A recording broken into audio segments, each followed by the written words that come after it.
Hey guys, welcome. I just wanted to say it is episode 15 for us lovely campaign members right here. Sorry, I'm hearing something in the background. We're good. But yeah, it has been 6 months of us playing this campaign and me working behind the scenes with what minimal effort I've been really putting in. And it's been a special time for me because I've been very able to enjoy these wonderful people and creating this amazing campaign and developing my skills. And they've been thankfully very patient and appreciative of everything. So for that, I actually had a surprise.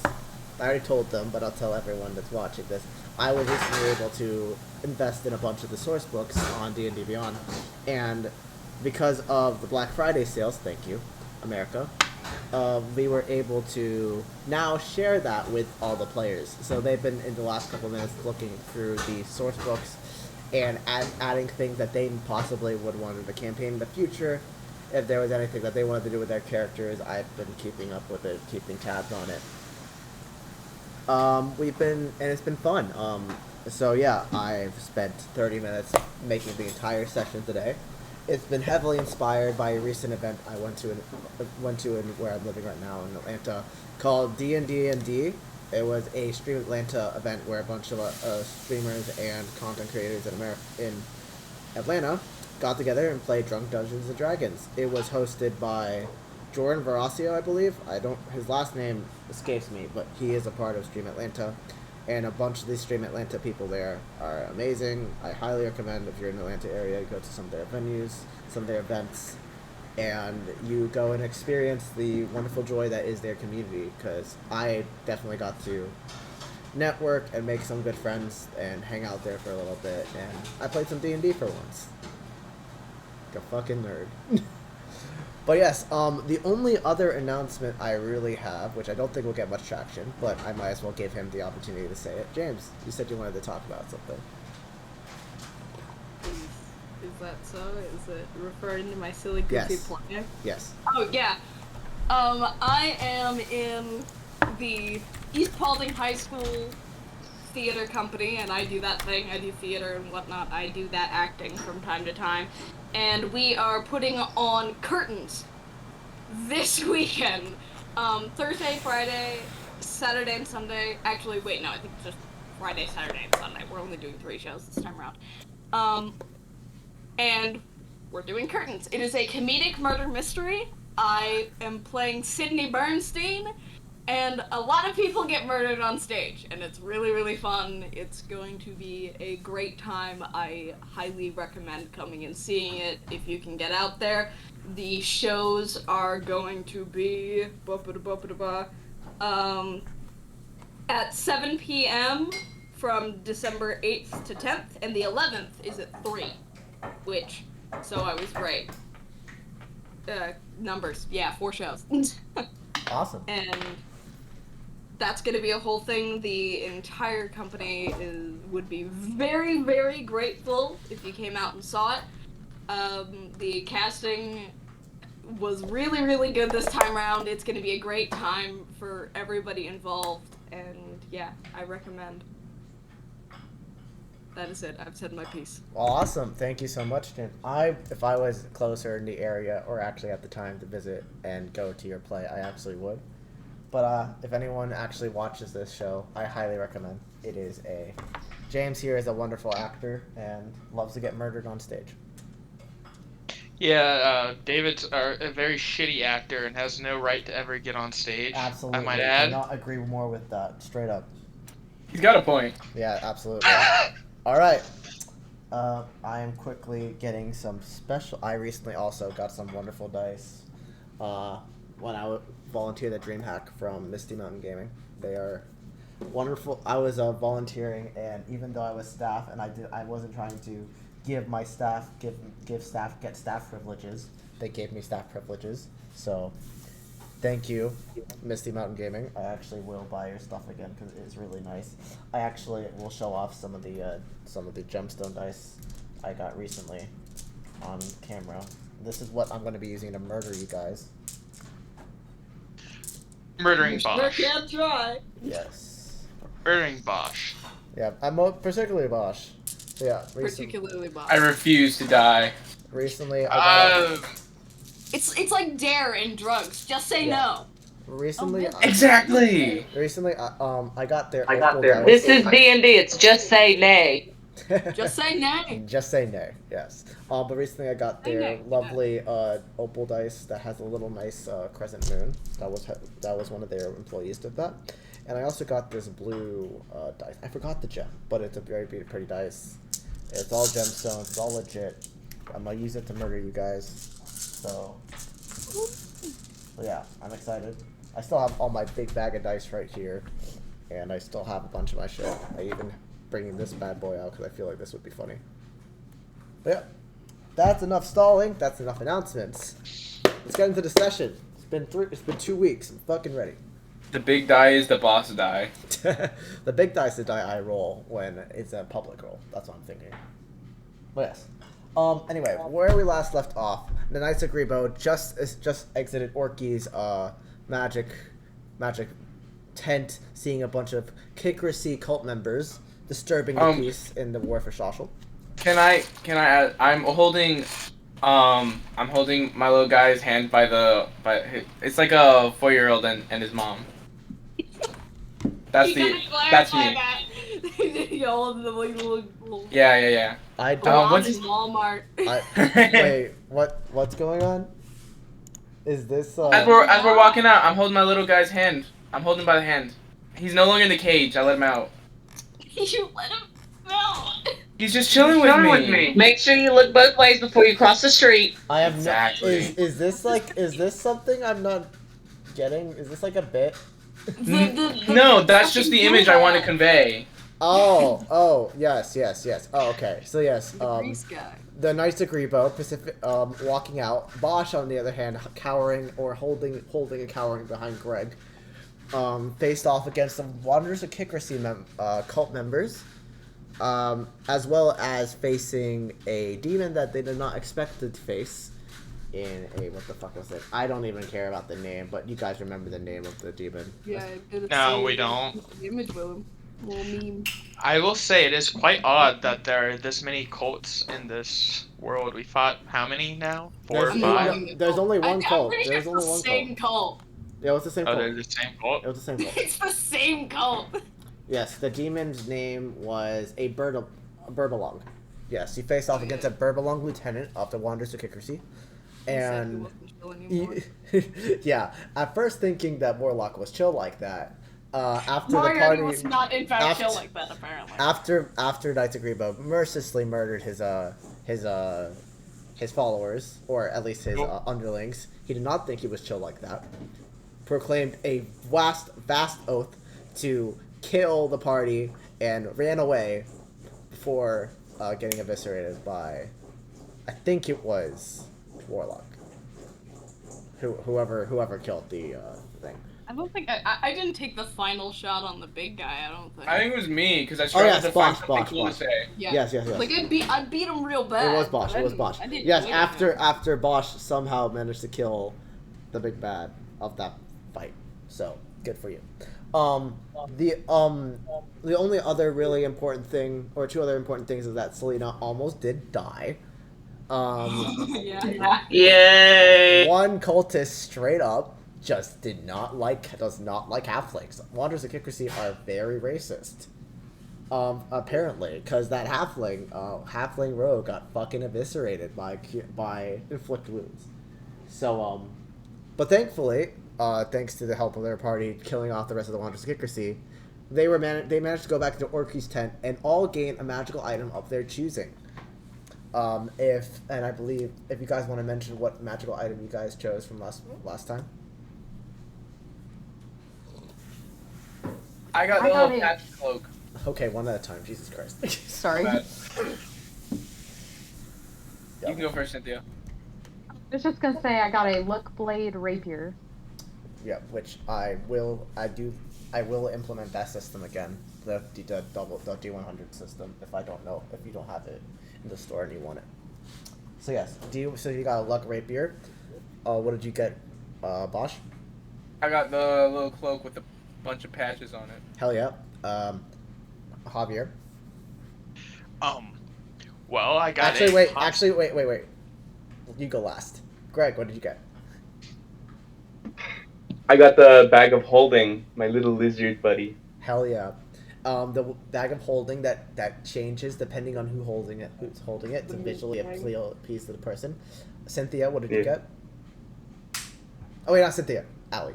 Sorry, Ari. What? I got me a dagger of venom. Hell yeah. And Warlock, what did you get?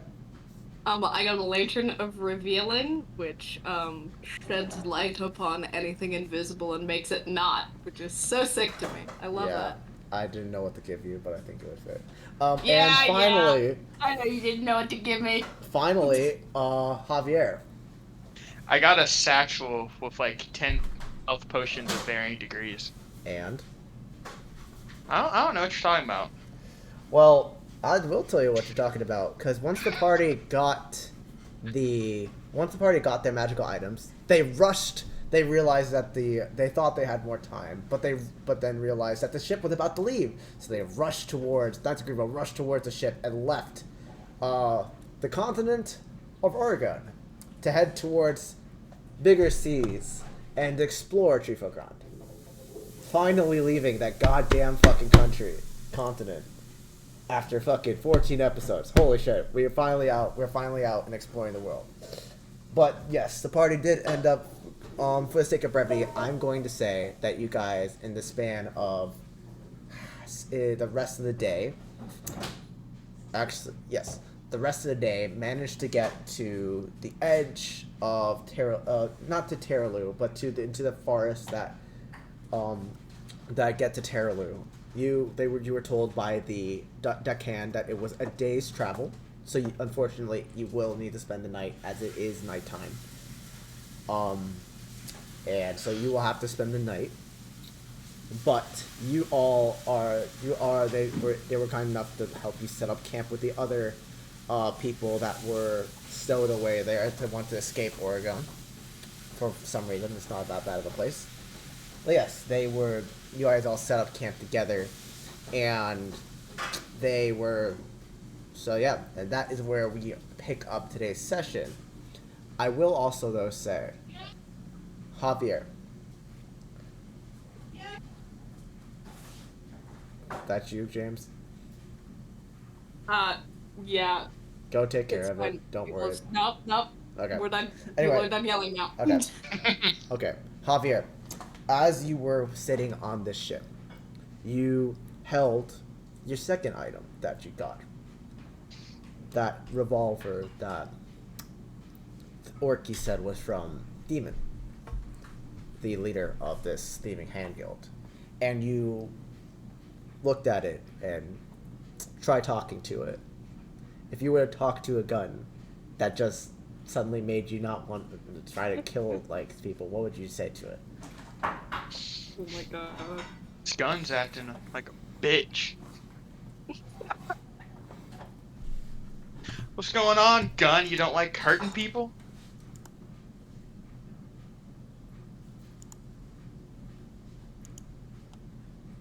Does the gun respond? No response. Oh, this is so fun. Give me the silent treatment, huh? Go fuck yourself.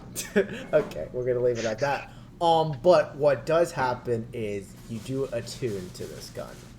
So what I want you to do is I tried this out for the first time, and if it doesn't work, I will make sure it works for the next session. Go search up for in equipment or in weapons, Demon's revolver. Where am I looking this up at? Demon revolver. And if you don't know it, I would actually then try and send it to you, because I'm trying to figure it out still. Well, I was gonna say the one in my inventory. Or is there something else you're asking me? Yes, there's a new gun. It is called Demon Revolver. And I'm looking this up. Yeah, adding it to your On D&D inventory. Beyond. Yes, the on D&D Beyond. So you made a brand new weapon. Yep. Also, Is this? I'm telling you right now, Warlock witness. If in theory Warlock ever witnesses you talk to this gun, you are never gonna live it down. Not for a single second. For that, actually, roll a perception check. I was about to say, can we do something? You want me roll? Yeah, roll a perception check. Are you trying to hide this? Oh my god. You want a stealth check talking to a gun? Are you trying for real? Where am I at? So you said we're in a camp? Oh my god, okay. Okay, that is 14 plus my perception, which is still 0. Yippee! So 14. I win. What'd you roll? Are you rolling to hide this? Yeah, I'll roll to hide it, why not? So Stealth check to talk to guns. This is unreal. 17 plus 3, so artificial 20. Yeah, yeah. Warlock, you think you hear someone talking to you, then you turn around, no one's talking to you. This happens frequently. Well, yes. Did you find that revolver? I did. Add that to your inventory. That is your gun. That is demon revolver, and attune to it. All right, I'll go ahead and remove the one I created. Yeah, I added some stuff.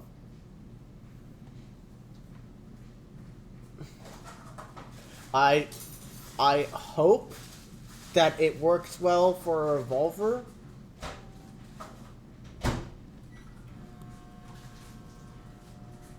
Yeah, well, we'll see. But yes, that is what happens during the actual trip. On the way, if there's anything anyone else wanted to do on the boat, otherwise we will start. We will just set up back on camp. We will just start today's session on camp. I'm good. There's nothing in particular what to do on the boat other than be nervous. Can we fish? Is it Warlock? Yes. You know what? You want to fish? Yeah. Go ahead. Roll a. What? Oh my god! You're going to kill us all. Roll a. I don't. Fishing. I don't like how enthusiastic he was about that. Roll a performance. Is it performance? No, what would it be? It would be performance. Yeah. Roll a performance check. Why? Would it? Fuck this up. Hold on. Okay, Question. I rolled a 7. Hold on. I have a question. Yes. Would it be survival instead of? It would be performance? survival, absolutely. It would be survival. Yeah, it would be survival. Oh, well, I got a +2 on that. So 9. Okay, with a 9, Have we had a? you... Sorry. Go on, what'd you say? Have we had a long rest since our last session? No. You get nothing. Dude, if you almost kill us again, so help me God. I am so sorry. I just really wanted to fish. So, with a 9... I can't get anything good out of that. You don't die. Oh my god. Let's go. But... You get a manky old boot. But when you're fishing, and I'm assuming you're trying to talk to your people, to your party, you get a tug on the stick. Okay. Yep, and that's it. You just got a tug. Are you pulling? Yeah, I'm gonna pull. Okay, roll contested You're strength. killing us all. Roll contested strength. Yeah. Okay. I'm just rolling a d20 for that, right? For Yeah, go ahead, contested go strength? Yeah. No. Alright. Full fucking crack. I got a down 5. water. 15. Okay. You got a Wait, you got a for 15? strength? Yeah, strength. Oh, God. 15, yeah. You get pulled into the water. Natural 20. What? And I want you to quickly roll a perception check with disadvantage. I gotta roll 2 of these. Yes. Okay, hold on. It's easier if I... 2d20. Okay, I got a 3 and a 1. But... Yeah, you do not see what pulled you in. But, Wow. But everyone else sees this. They just see you get pulled into the water. Oh my god. Man overboard. I've been pulled into the water by the fish creature. So we're on little Gome Boy's ship, correct? How loud would this be to everybody? Very loud. It's Greg. I gotta get a cup of water, that way I can like gargle and like Greg I can is be a- drowning. Hold on. Wait. I'll be right back. Wait, okay. Stop. So Greg is a 6-foot dragonborn who just fell into water. Of course, you probably hear him. I wouldn't even have you roll perception on that. You guys hear a splash in the water and realize Greg is gone. All right. 1 second. I'll be right back, guys. Oh shit. Here we go again. Here we go again. We just got done with that attack. Whatever. Yeah. I'll go over to the rails and look over, see if I can see him. Is he there? He's splashing? Yes. You do see him splashing. I want him. I was hoping he didn't leak. I wanted him to roll Constitution, but I'll just say because he's not here, and we want to embarrass him.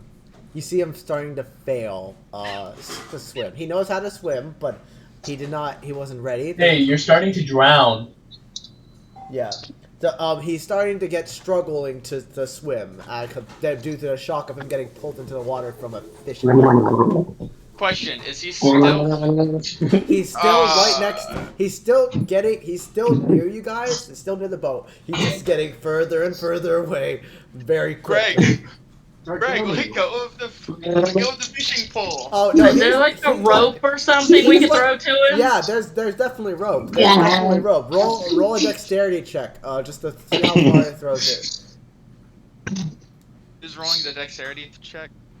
I am. Hang on. I rolled an 18 plus 9. That's 23. Easily. You throw the rope, and lands right on Greg. And Greg, I fucking wish he was here. I want him to roll Constitution.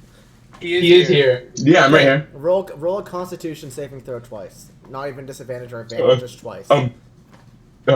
Lord. Okay, I rolled a 1. Oh. And then I rolled an 11. Wait, Constitution? Yeah, Constitution.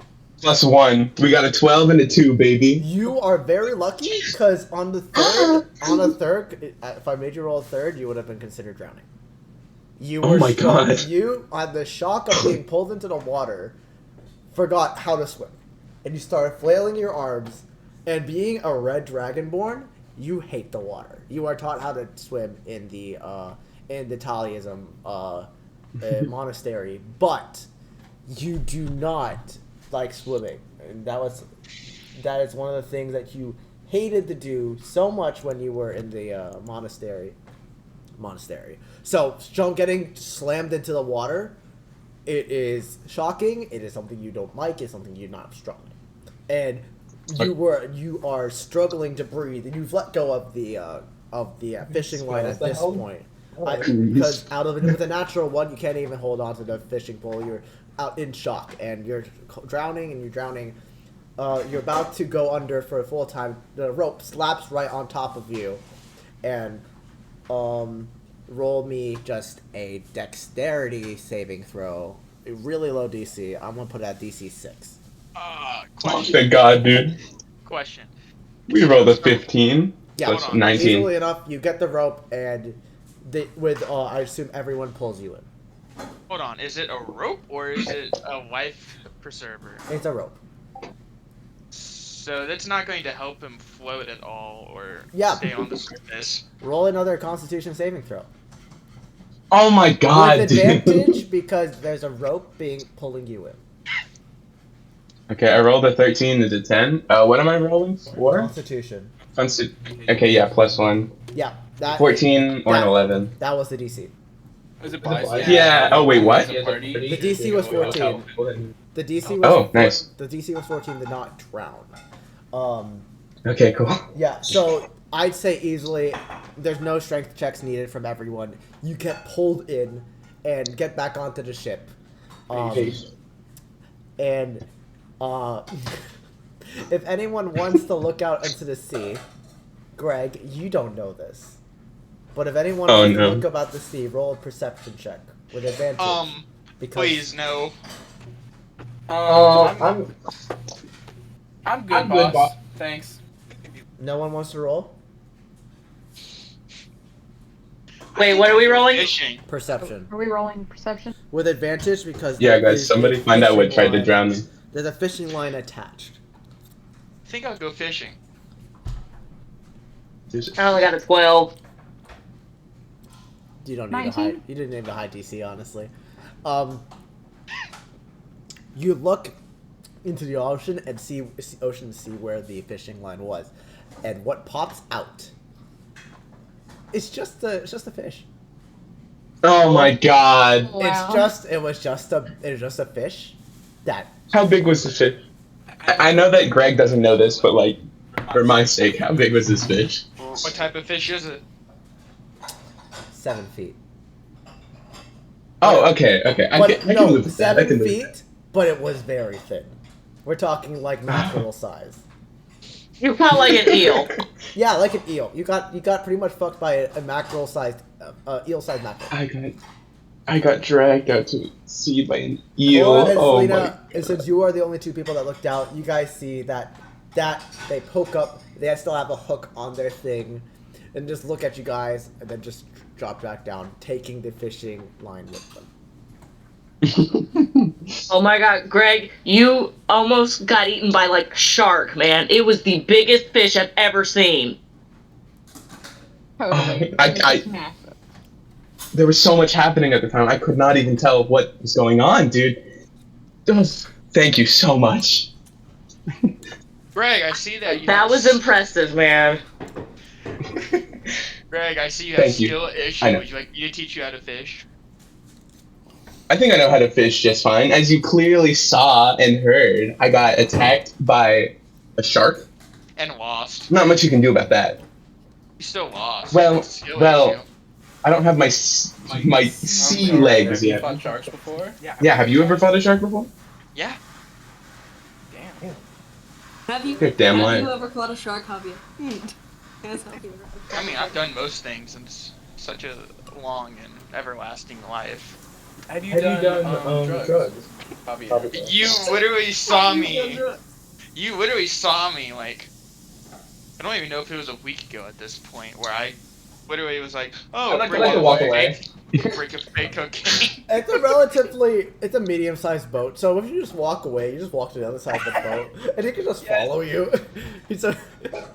So I'd say for the sake of brevity for your conversation, Javier just follows you and just starts talking mad shit about all the things he's done at this point. So is there anything else anyone wants to do on this boat? I'd like to I'm gonna fish. I'd like to take a sort of late peek.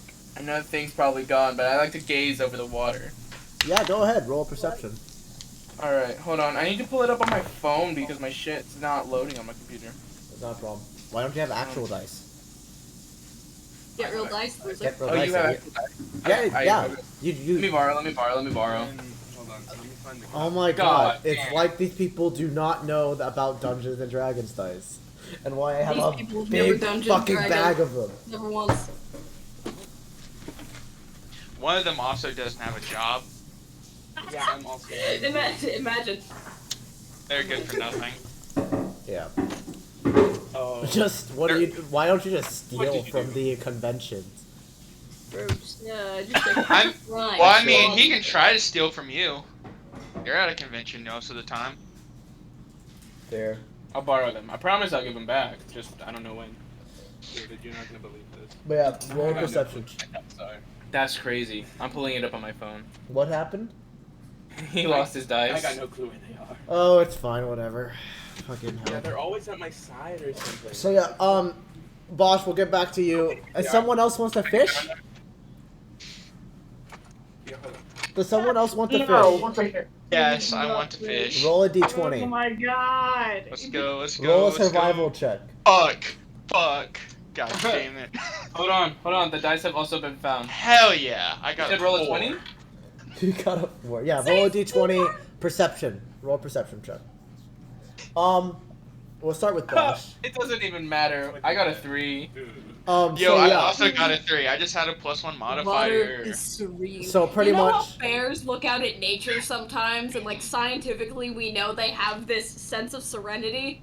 It's like that. to be honest, in Bosch's situation, as long as he didn't roll a nat 1, nothing really. I would be able to say this. But Bosch, you look out into the ocean, and it's just ocean. I mean, you see fishes kind of float up and look and go down. You Kind of do- fucked up that the float up like that. You do occasionally see a couple of these really interesting fish that have tails but as they get closer to you, they look like they are actually humans. Whoa. But with a 3, you wouldn't know for sure. They just in the 3, you don't know what they are. You don't know if they're hostile or not, and you just see them alongside. Javier, on a 4, you cast the line out. And hold on. Just hey Bosch, do you say anything about these creatures? You fall in the goddamn water. Please say something about these creatures. Where did that die go? Fucking shit. No, I think because you followed me, I'm just trying to ignore you. A little bit. Please, I didn't even. God damn it! Please say something. Yeah. With a 4, you don't get anything. You just sit there, and I'd say even with a 4, you would see this as well. You would just see whatever the hell they are. You just see these mermaids. Yeah. So I see the same thing as you see the same thing, but you are same perception with a 4. You just see people that see fish that look like humans that are far away from the ship, following you. That's it. Okay. Can I roll some sort of check, like history, like just knowledge check to know if there are like sirens if it's an in these animal, waters? that would be a nature check. Yeah, roll a nature check. Yeah, by all means. Nature or history, I'll say. Just roll nature or history. Nature. Yeah, I'd say history as well because. Okay, we can differ. You'll see what I mean. Okay, now I'm worried. Yeah, now do you see why I want to make sure, like, I just, not even to see what they are, just to see if there are these things that do exist. Yep, go ahead. Roll nature or history. Whatever one's higher for. I'm going to use a online dice this time. After rolling a fucking 3 last time, I do not trust my actual dice. Pussy! 14 plus 13. Nature and history? They're both, I believe they're both wisdom, so they both have the same -1 modifier. Okay. So with a 13, history is an intelligence modifier, actually. Oh really? Yeah. Good to know. So, who knows? Whichever's higher for Javier. So I see. I'm dumb as hell. So pretty much. So what are you going with, nature or history? Once again, they're still both -1 modifiers for me. So it doesn't matter. Just pick one. Just pick one. Nature. So with a 13, you would know, on a 13 nature, you would know these to be sea elves. You would just know that these are elves that live in the sea that have been able to over time just live in harmony with tritons in the area, but you do not know any tritons. And with a 13 nature, you could just see them swimming alongside, more interested than hostile. Well, once again, that's very wonderful, but I was rolling to see if sirens live in these waters. I'm not asking about the actual things I see. Yeah, with a 13 nature, you would just, that's what you see. You don't see sirens. I'm, once again, not asking if what I'm looking at is a siren. Now that's a history. That's like specifically history. Because now you're looking for, do you think there are sirens in this particular water historically? Nature-wise, I will describe it to you. There's no evidence of sirens. Here's another question of, is siren real, TM? Sirens are real. Many things are real in my campaign. But with a 13 nature, none of them are sirens. You probably being from Waterdeep know there are sirens in the world, but none that seem to be following you currently. I'm going to go around and ask ship hands if there are any earplugs that they have handy. So you go up to this one deckhand, he's just a scrawny human. He's like, "Why the fuck do you want that?" Well, I mean, I might use it, even if you don't. I mean, you're more than welcome to be. You're more than welcome to have your body dashed against the rocks when you're pulled off the ship by sirens. But roll a persuasion. Just for the hell of it, for something. Fuck that dice, man. That motherfucker rolled another 3. Sirens. And you get another. Sirens. Dice Jam. Sirens. There are no sirens in this ocean. This is Oregon. This is a relatively siren-free zone. Cool. I'll have a good one then. Yep. Aye. Yep. Don't worry about it. And just goes back to doing your stuff. You did not lose your fishing rod, so I will say one more. If you want to do one more fishing survival check to fish, that's fine.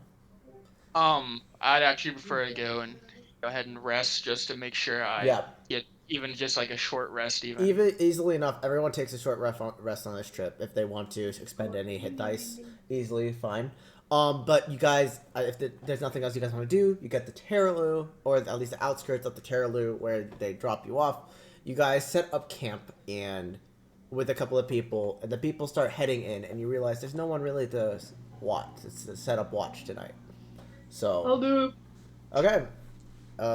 Is it just gonna be you? Anyone else wanna keep an eye out, TM? TM. I'll do it. Sure. Selena and Warlock. Can I go to like the other side of the ship of from course. where they are, and I'm going to keep mumbling at the gun, trying to get it to react? We will. We will just. This is the last thing that happens on this ship. Go ahead and mumble at the gun. Who sent you? I'm watching you. Yeah. Who do you work for? What do you want from me? Warlock, roll a perception check with disadvantage. Yeah, roll. Yes. Disadvantage. Oh But my yes. god! First one was an 18. Also an 18. That is also an 18. Oh man. Javier, Skill. I know you went to the other side of the ship, so roll stealth with advantage, or at least sleight of hand. Sleight of hand I with your swear to mouth. fucking Yeah. God, don't you dare roll another 3, you son of a bitch. Do it. Do it. Do it. Roll below a 10 both times. Wait, was that plus? Was 18 plus your modifiers? Shit. Did I curse you? So What's happened? I got like a 13.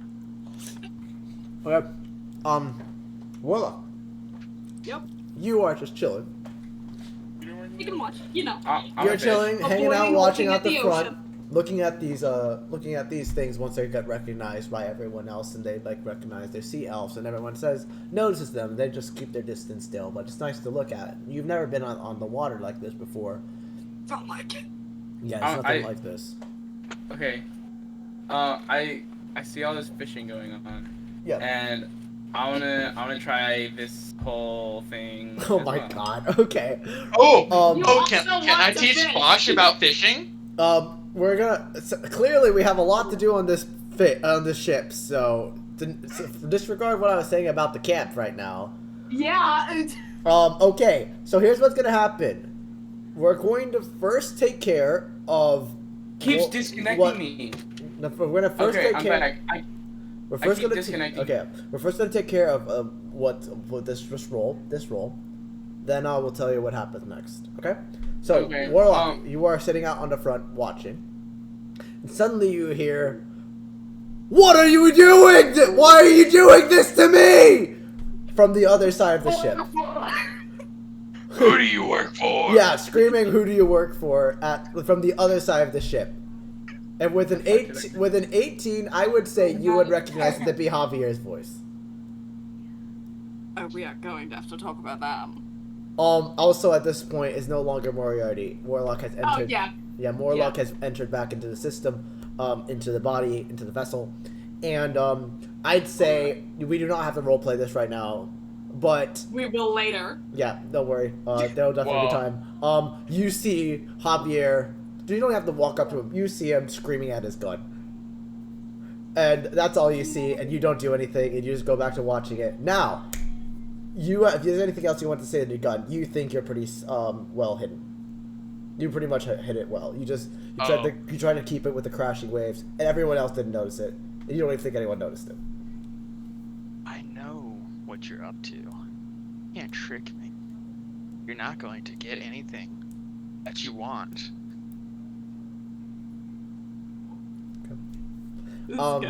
So, Bosch, you saw Greg and you saw Javier fail at something so trivial, so simple. You, a high elf wizard, clearly you know about fishing. Clearly you know how to do it. So I read about it once. You're going to do it? Okay, hold on. I learned from others' mistakes though.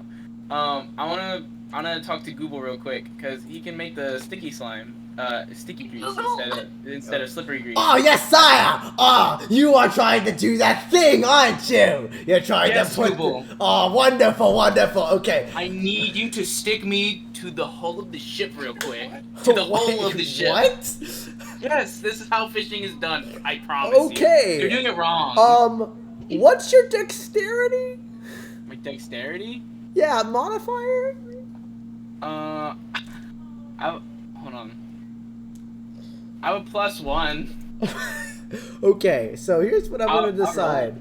I want you. So Greebo, who is your familiar? Yeah.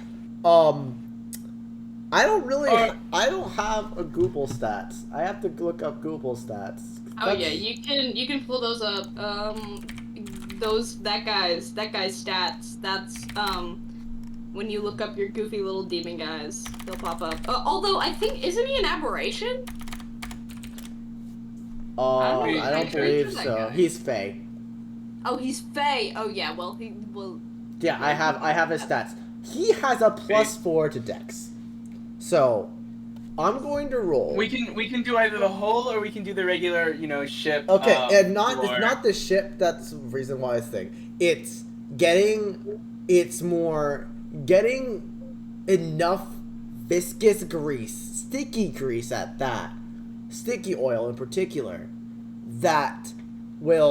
like getting enough of it to stick you to the actual. Since you are a half elf, you are a high elf wizard. You are very light, so this isn't difficult. He has a +4. The DC for this is a 9, or not even 9, a 7. If he rolls below it, you fall into the ocean out of not getting enough grease. Anything higher, you get stuck to the actual ship. In this. We run it. Yeah, I'm running it. I'm rolling. So this is. Do you want to roll your familiar, or do you want me to? I'll roll him. Okay. Let's go. Greebo. DC 7. 19. Yeah, easily enough. He just looks. He's like, I've been waiting my very little life for this moment. And Let's go, Greebo. I don't know how do you even get to the hull? How do you even get like onto the back of the ship?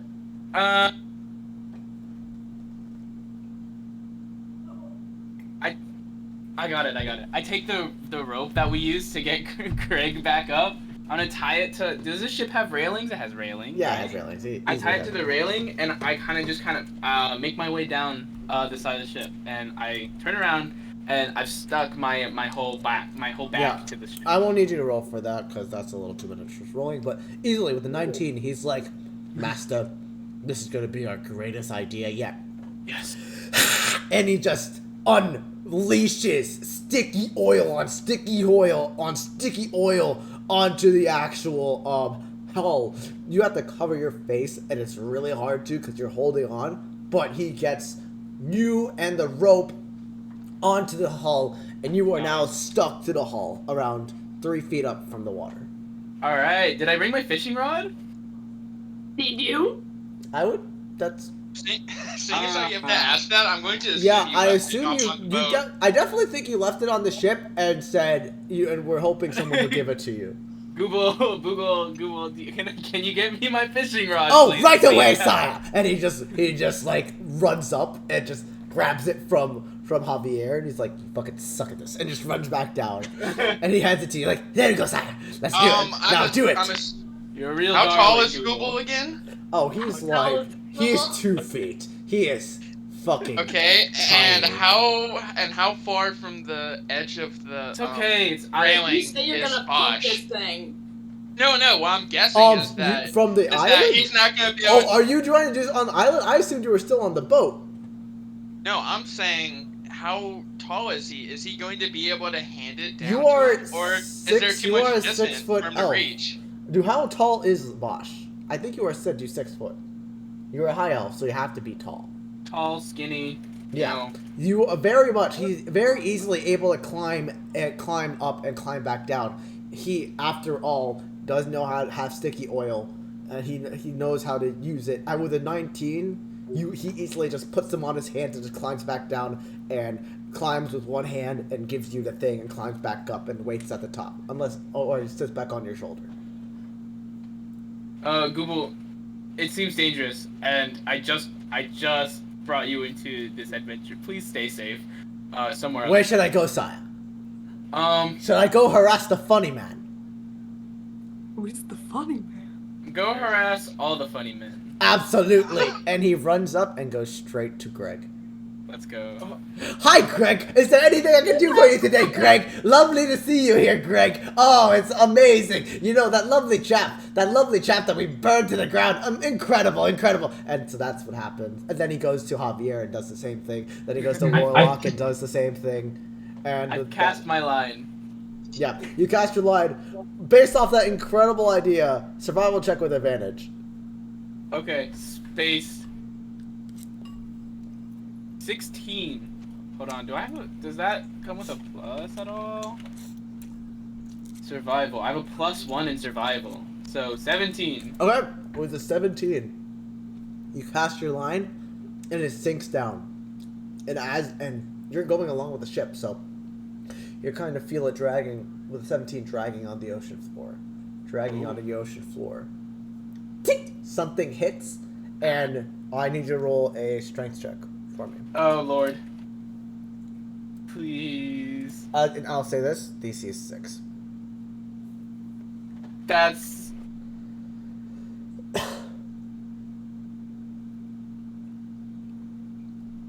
crazy. I got a 4. That's crazy, Okay. bro. So this is the decision that I want you to make. Are you hold on, and you feel yourself slipping from this rod. With a 4, it's not far from the DC. It starts slipping from your hand. You feel something latched on to the floor. Do you hold on, just hold on? And I will say this: if you hold on, you will take 1d4 damage of straining damage. How long am I able to hold on for? You will 6 seconds. This is 1 round. It's in a sense. Okay. Wait, I will get what? 1 round. It's 1 round, 6 seconds. So Okay. pretty much, the ship is going, and you have the sticky glue on, but you are very weak. So you either will pull it and let go, or let go and just lose this other rod, or you hold on and you force it. Does got a little anyone bit know of he's help. down there?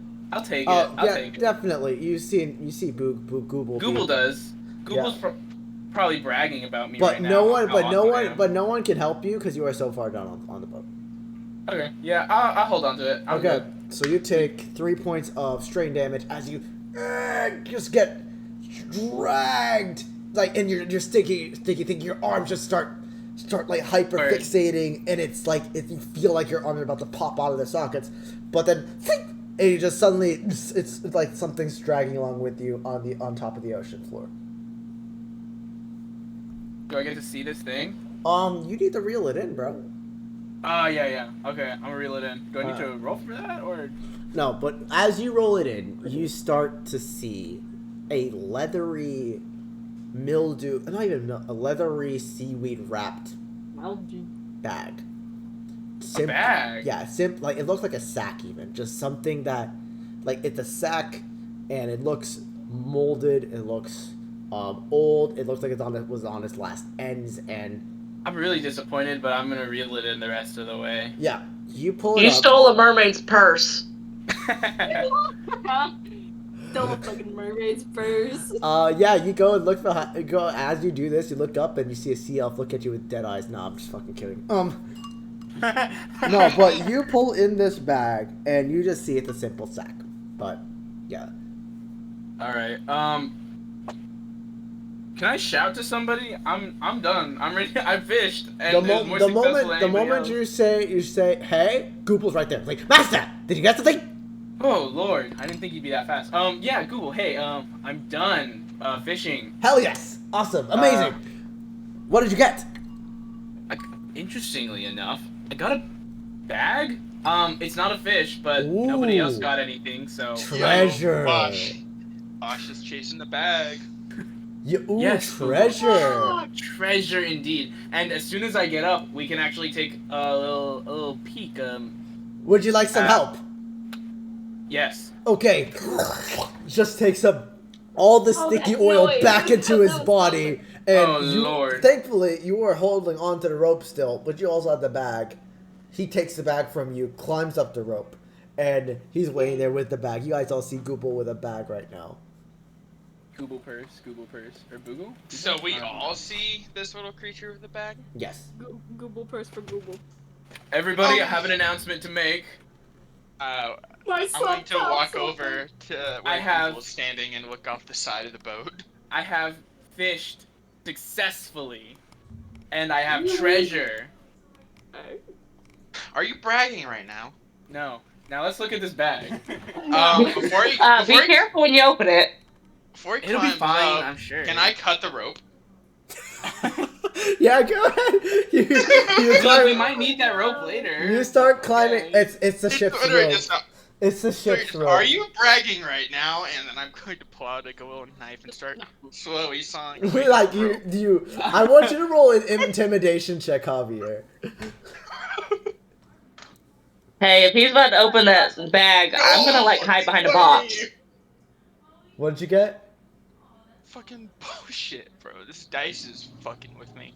A 5. Oh, hilarious. Oh, wow. You go to pull out your knife and wisdom saving throw. You drop it. No, you're shit. You have to drop it. Oh! 10. is Wait, jealous. hold on. What's my wisdom? Shit. Please. -1. Oh my god! You can't So pull I got out. a 9. You can't pull out your saber. Your gun is still just you reach for the gun instead, or you think your saber is, or just your gun. Oh my god! You know what needs to be done. No! Hold on. Let me look at the fucker's description now. Oh my god. I read it earlier, but I just need a quick little. It just says I can continue to use it. It doesn't necessarily say anything happens besides having to use it. That you need to use the Gotta gun. use You it. cannot use the saber. Oh, so I have to. Well, I yes, mean, yeah, you but cannot use that means, anything else.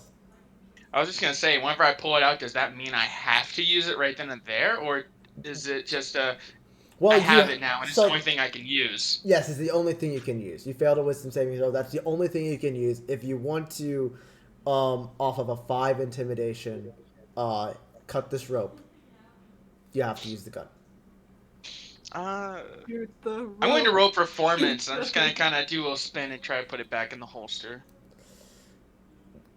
I'll tell you right That's now. so fun. I'll tell you right now. You try to spin it, it doesn't leave your hand. Oh, it's fucking stuck to my hand. As in, you had an image of the task you wanted to do in your mind, and the only way that you can really think about finishing this task is with this gun. Can't put it down, your hand won't open. So like, think about what saw the rope with a gun. Think about what you need to do. Think about what you need to do. Bosh, I'm sorry. What you doing with that gun, Javier? Bosh. Alright, really quick. I like to blind this man. I like to color I'm going to pull the trigger. I'm shooting at the rope. Okay, yeah, roll an attack roll. The DC is for the rope is 7. What?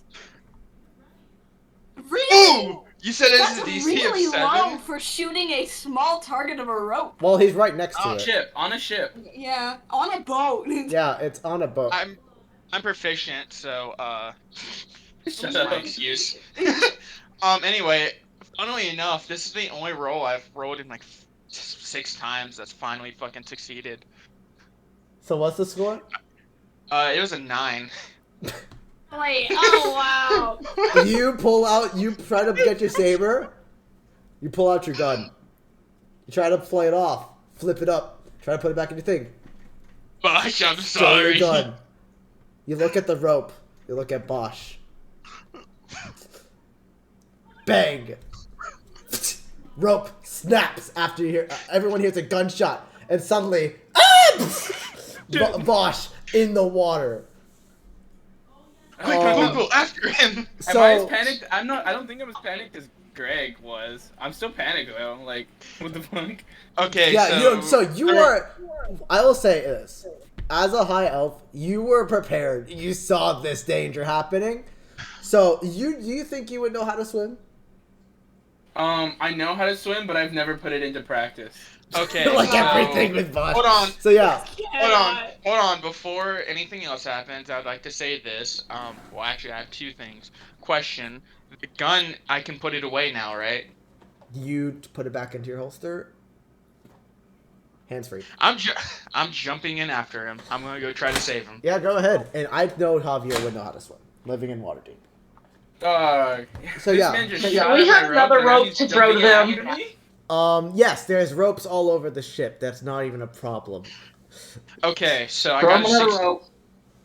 So I had to roll just to make sure, and I got a 16. Would I have any sort of modifiers to that? It's a survival check, so just add your survival. 17. Okay, easily.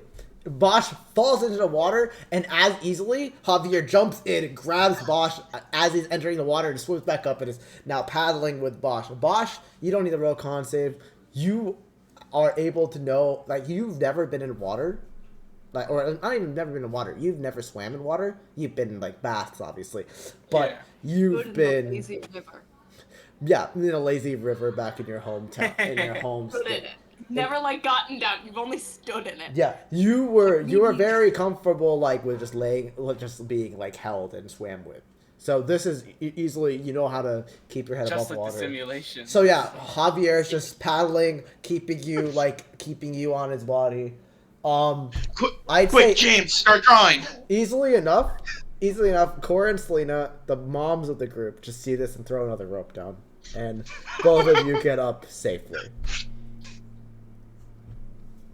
Easily. Everybody, what the fuck? Let's stop going in the water. What did you do that for, Javier? What is wrong with you? I had him lapse in mental judgment. Obviously. And in no way, shape, or form. In no way, shape, or form does it involve anything else. Insight checks. I'll just let say everyone roll insight checks on that. I definitely insight. Yeah, roll ahead. Roll deception. Javier. Dude, I got that +4 on insight. I'd like to also. I got 16. plus 0. Okay, so what's your deception roll? I got a 23. Holy shit! What's your deception roll? Yeah. 15. Okay, yeah. Most of whoever gets above 15 easily sees lying. Easy. Something's up. Something was up. I'm already talking to him about this later, but for different reasons. So we're cool. But so before anyone could really say, I'm walking away. Before anyone could really say anything about it, you just see Greebo with the bag in his hands, like, I guess no one wants the treasure. I'll take it. Hold it right there, Greebo. Don't give any treasure. Funny little. Javier, we're having a conversation later. No, Greebo, he's gone insane. Give me the bag. Alright, So many conversations with Javier are gonna happen. This is a whole ass intervention. Okay, You're so going to therapy. Bosch, you're opening the bag. Yes, I caught it. I need you to roll a D100. Oh holy shit! Oh, and what you're looking for is getting closer to 0 than higher to 100. Okay. Oh no. Okay. Roll 1 D100. 46, right near middle. Good to go. Okay. You open this bag, and you see 5 silver pieces and 12 gold pieces and a platinum. Can I detect magic on these? Yes. Or can I arcane? On the gold. So first, you get the gold. You also pull out 2 vials, 2 bottles. Oh. One of them is I don't know. I'm trying to find a description for it. A clear liquid. It floats.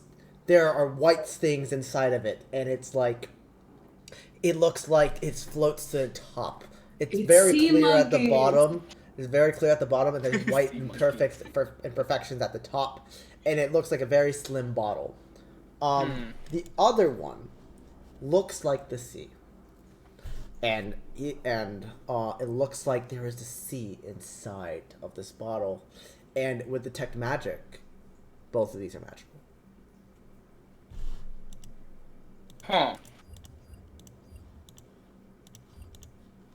Okay. Can I don't know what I would roll to check, because these are obviously like little potion Do you happen to have the spell identifier? a spell identifier? No, the spell identifier. The spell identify? No. Okay, then Can I make a history to see if I recognize these? I'll let you roll my history. studies at all? I'll let you roll history or arcana. Yeah, one of those. I'll do like history, or actually I'll do arcana because I have higher plus. I got, what do I have on arcana? +5. I have a 20. Dirty 20. Ooh, I put the GC at 20. Ooh, based. The reason why is because, being a wizard, you know that wizards often work with potions.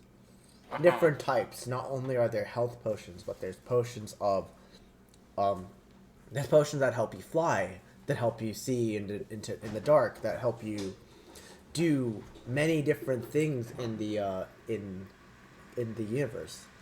What you're holding right now, based off of what you know and working with a couple of different practitioners in magic, and also going to a couple of really nice shops in your time, you would notice the one that looks more like the sea is a potion of water breathing, and the one with the white specks at the top is a potion of flying. Oh, okay. All right, and is there anything else in that bag? Just money and these 2 potions? Yes, that is all. Okay. Guys, this is really cool, actually. You see these 2 neat little vials? Aside from this, like, money that was just sitting there, look, I don't know if, like, whoever had this died or something, but it's ours now. This is a potion of flying. I'm holding up the flying one. And this is a potion of water breathing. I don't think Clearly, it didn't help the person whose, purse you stole. Obviously, To be fair, we don't know how they died. I think we should save them for later. But it's very exciting. I also now have a new little baggie to hold my things in. Fun little baggie. The bag itself is not magical. Just letting you know. Yes. It's not. It is not. Awesome. That's good. That's at least not cursed or anything. That's good. Yeah. There's no curse on it. It's just a simple bag. But okay. As you pull out the money, a bugbear deckhand just comes up and takes it out of your hand. My potions or my no, bag? No, the money, not the bag. Just platinum and gold. He just takes it out of your hand. It's like, that's for all the fucking rope. Hey, no, hold on. I still have, okay. Is the rope out in the ocean? I didn't. The rope's in the ocean. Their fishing poles are in the ocean. The fishing poles are in the ocean. At most, that's like 1 gold. Can you guys, like, net those up real quick? Well, like, he just grabbed all the platinum and the gold. What are you gonna do? Can we push him overboard? No. Did he put it in his pocket? Like maybe. No, he just has them in his. He just has them in his hand right now, and he's just like, "This is mine. You stole." He was like, "Yeah, this is You're only meant to be here for deckhands. Yet for just to be like cargo. Yet 2 of our fishing rods are lost. You've ruined 2 of our ropes that are very important towards the ship. This is gonna be what covers it. You got a lot of rope. I don't think you're in too much gripes about that. Come on. Are you trying to? It can't be that much. Are you trying to persuade? What? What are you trying to do here? Like, I'm trying to. Yeah, I guess persuade him. Okay, roll a persuade. It's not. Roll persuade. There's no way that's that much. Persuasion. Fuck. 8.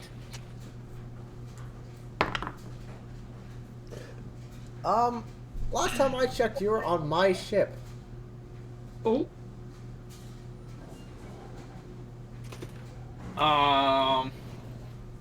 And at this point, you see him put it in his pocket and just start walking away. What a dick. I might want to leave it. I mean, I'd like to get off this ship eventually. So we At a port, preferably. So we know where the crew quarters is, correct? Oh my god. How long have we been on this ship? Yes, I said 6 hours, or I think it's 6 hours. Only 6 hours? Yeah, it's 6 hours towards the dock, or not even dock, the outer crest of the Terralu area. Where Terralu is, it's a half a day travel or a whole day travel to get to Terralu, but they just get you to the edge, and then whoever else is with you as cargo there sets up camp. Do we know where this specific guy's? You would not is? know. You would also. You might need to cast sleep on certain members of our party. Would anyone like to follow them? No. So I have a question though. Hit me with it. Prestidigitation. I can conjure a item. Does it have to stay in my hand, or can I maybe replace the money with fake money? Is that possible? That's a fun thing. Prestidigitation. Fun, funky little thing. I think actually, that, but it would be counterfeit. Yeah. I think actually prestidigitation is more like making sounds and fake objects. Fake IDs. I can create a non-magical trinket or illusionary image that can fit in my hand. So if the money can fit in my hand, I can make it. Yeah, I say go for it. All right. So guys, do we want to get the money back, or do we want to just earn it, or what do y'all think? Give me a second. Can I call him back over? Can I call this guy back over? I have an idea. Okay, you guys would know his name to be Groggy. Dickhead. Dickhead. You know what? Dickhead? It's called. Hey, dickhead! Someone call Come back over here. Huh? I do have a plan. I want to run over. Did someone call my name? Yeah. Look. Oh. Okay. So, no.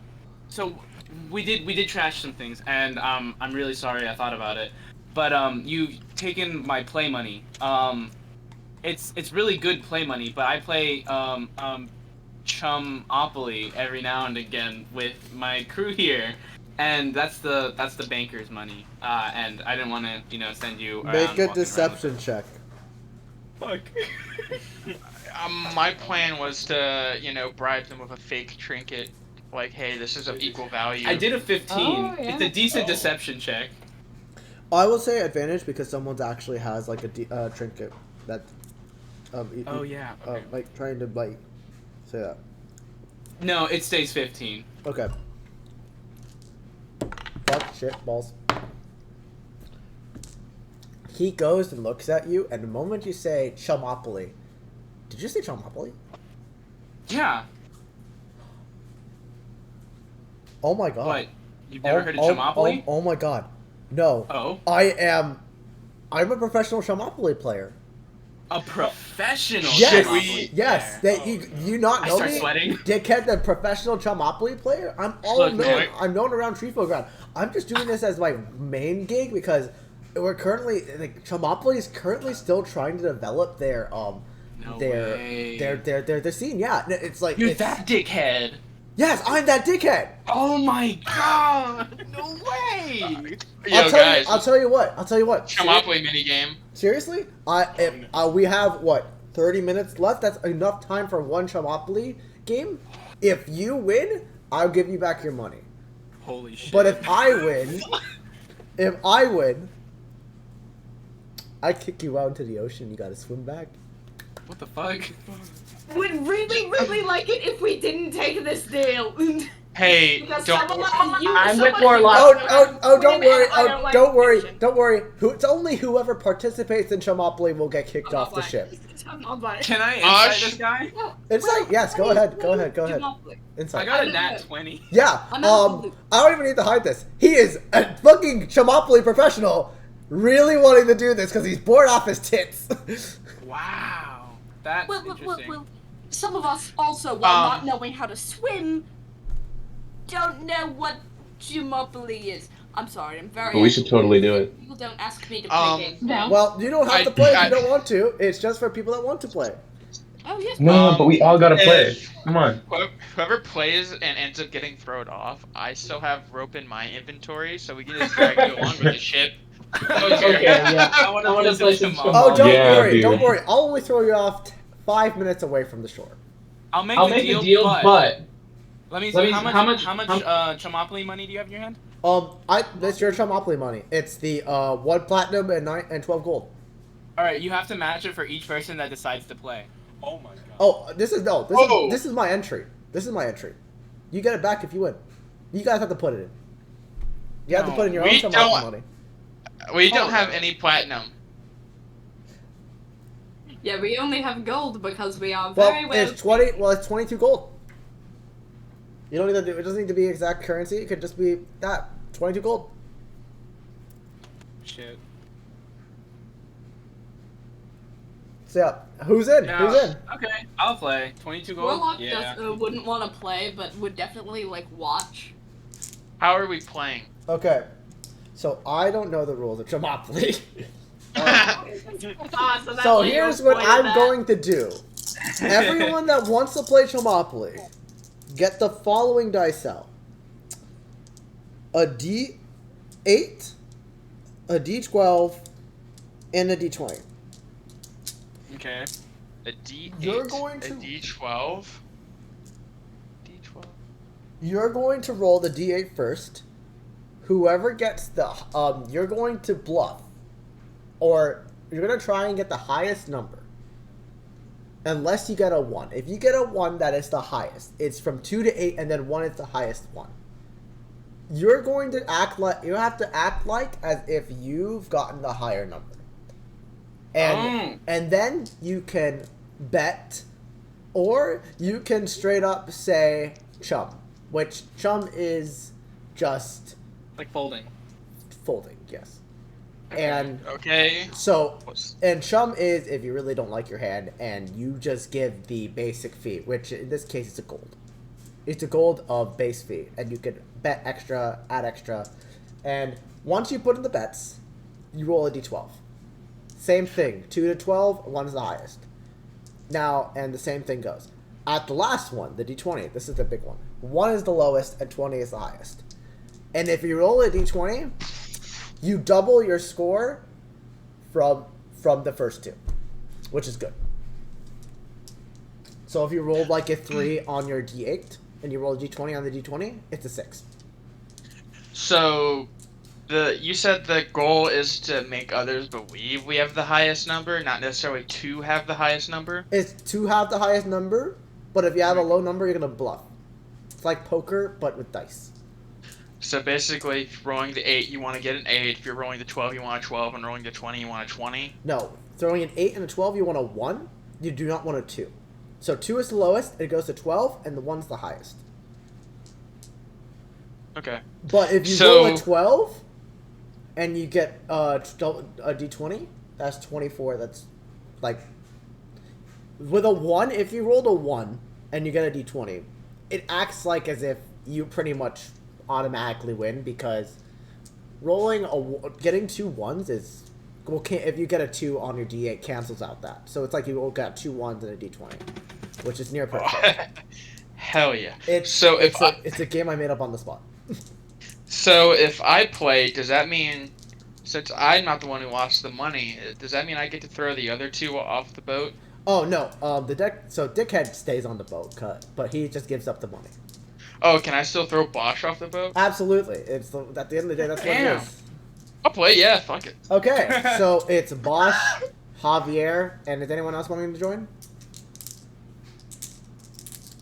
I'm going to go ahead and remove the 22 gold from my inventory. Yeah. Selena is trying to heal.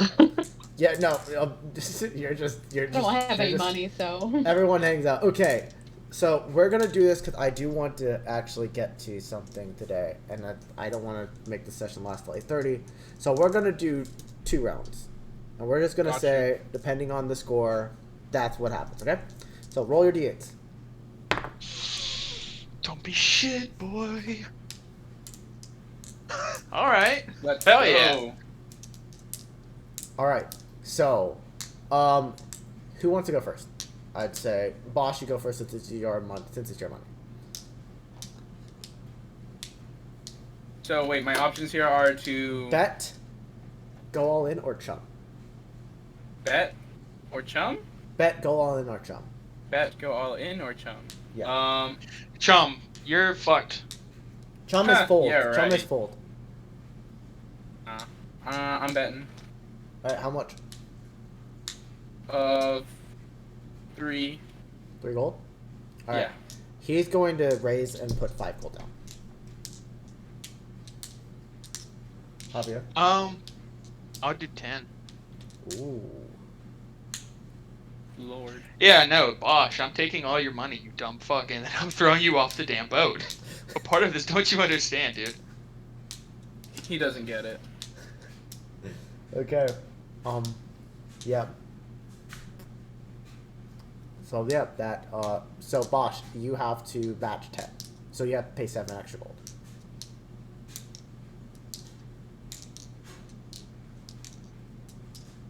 Oh, I have to. Okay. Yeah.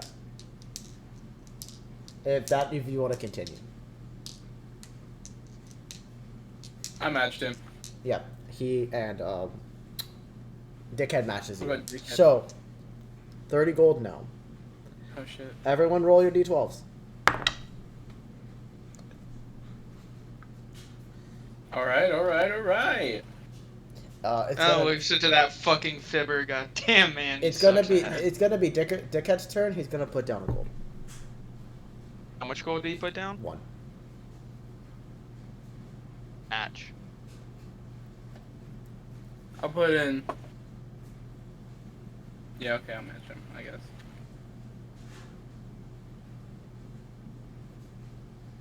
Okay. D20. Last round. Come on, we're based.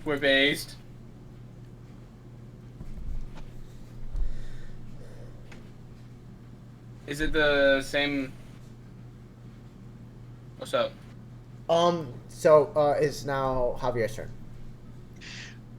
I really like the hand I rolled, so I'm gonna do another 11 gold. I think that means, isn't that like you have 1 gold left after this? That's 21 gold you put in. So yeah, your turn, Bosch. Nah, I got a chum, guys. I'm so sorry. He looks at his hand. He looks up to you, Javier.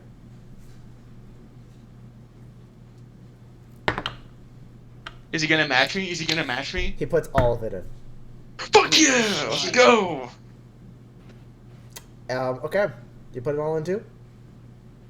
Yeah, dude, it's one more gold.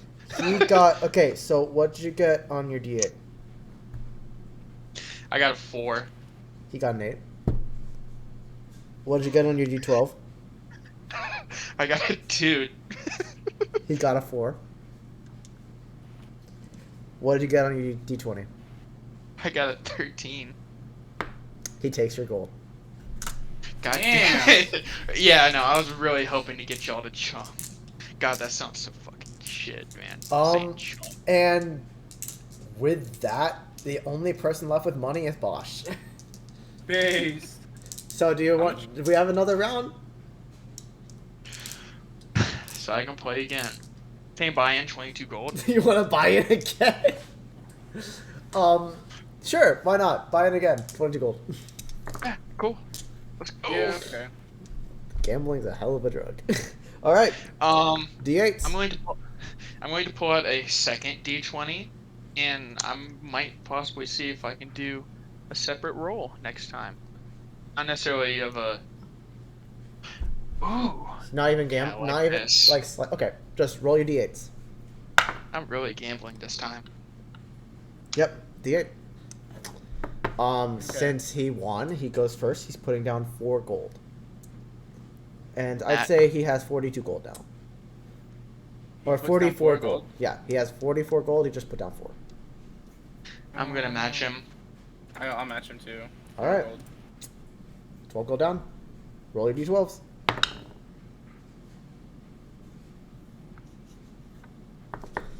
All right. Javier.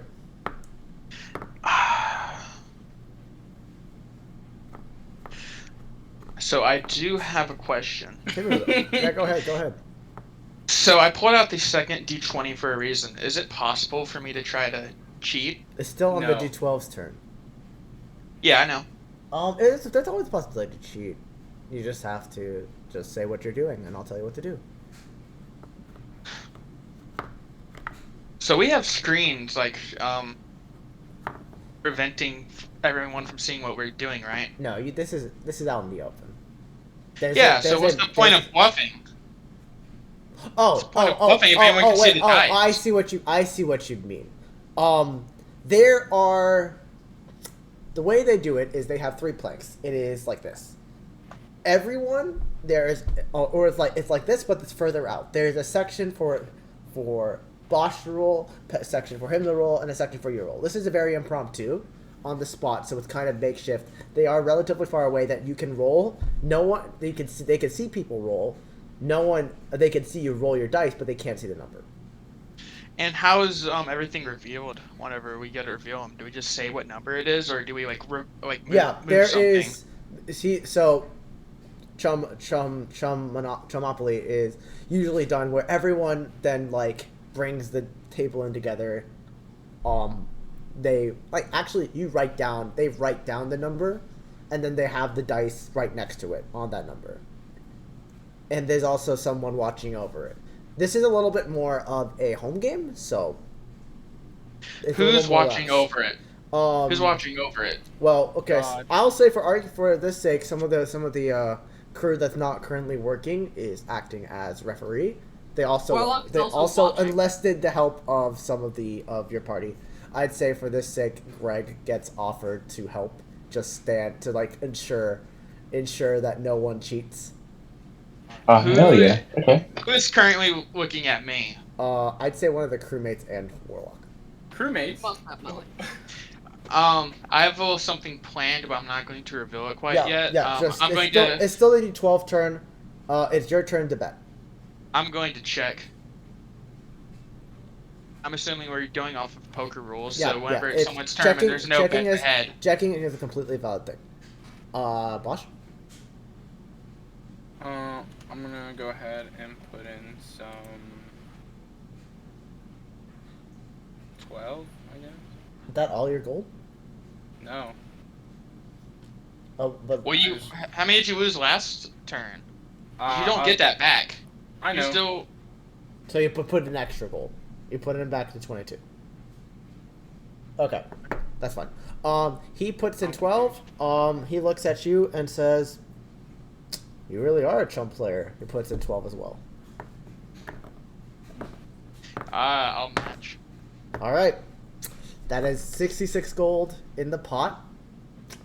Roll your d20s. Javier, tell me what you're doing. I roll my d20. Okay, roll your d20. I rolled it. It is Bosch's turn. Who's currently looking at me in terms of Warlock and one of judges? the crewmates. Oh, so they're not walking around looking. They're just. hovering over your shoulders, but the crewmate looks also at everyone else. It's like he walks around, but he's staying in a general area around you. So There's Warlock. you Watching.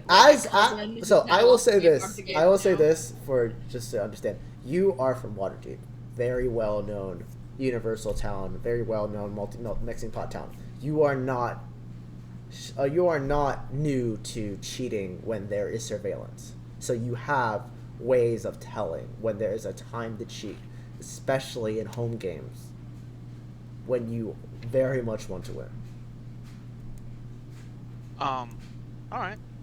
But there is also a risk that comes with it, and you know that. But what's risk? But what's gambling without a little risk? My plan is to hold on. Warlock, you don't know very much about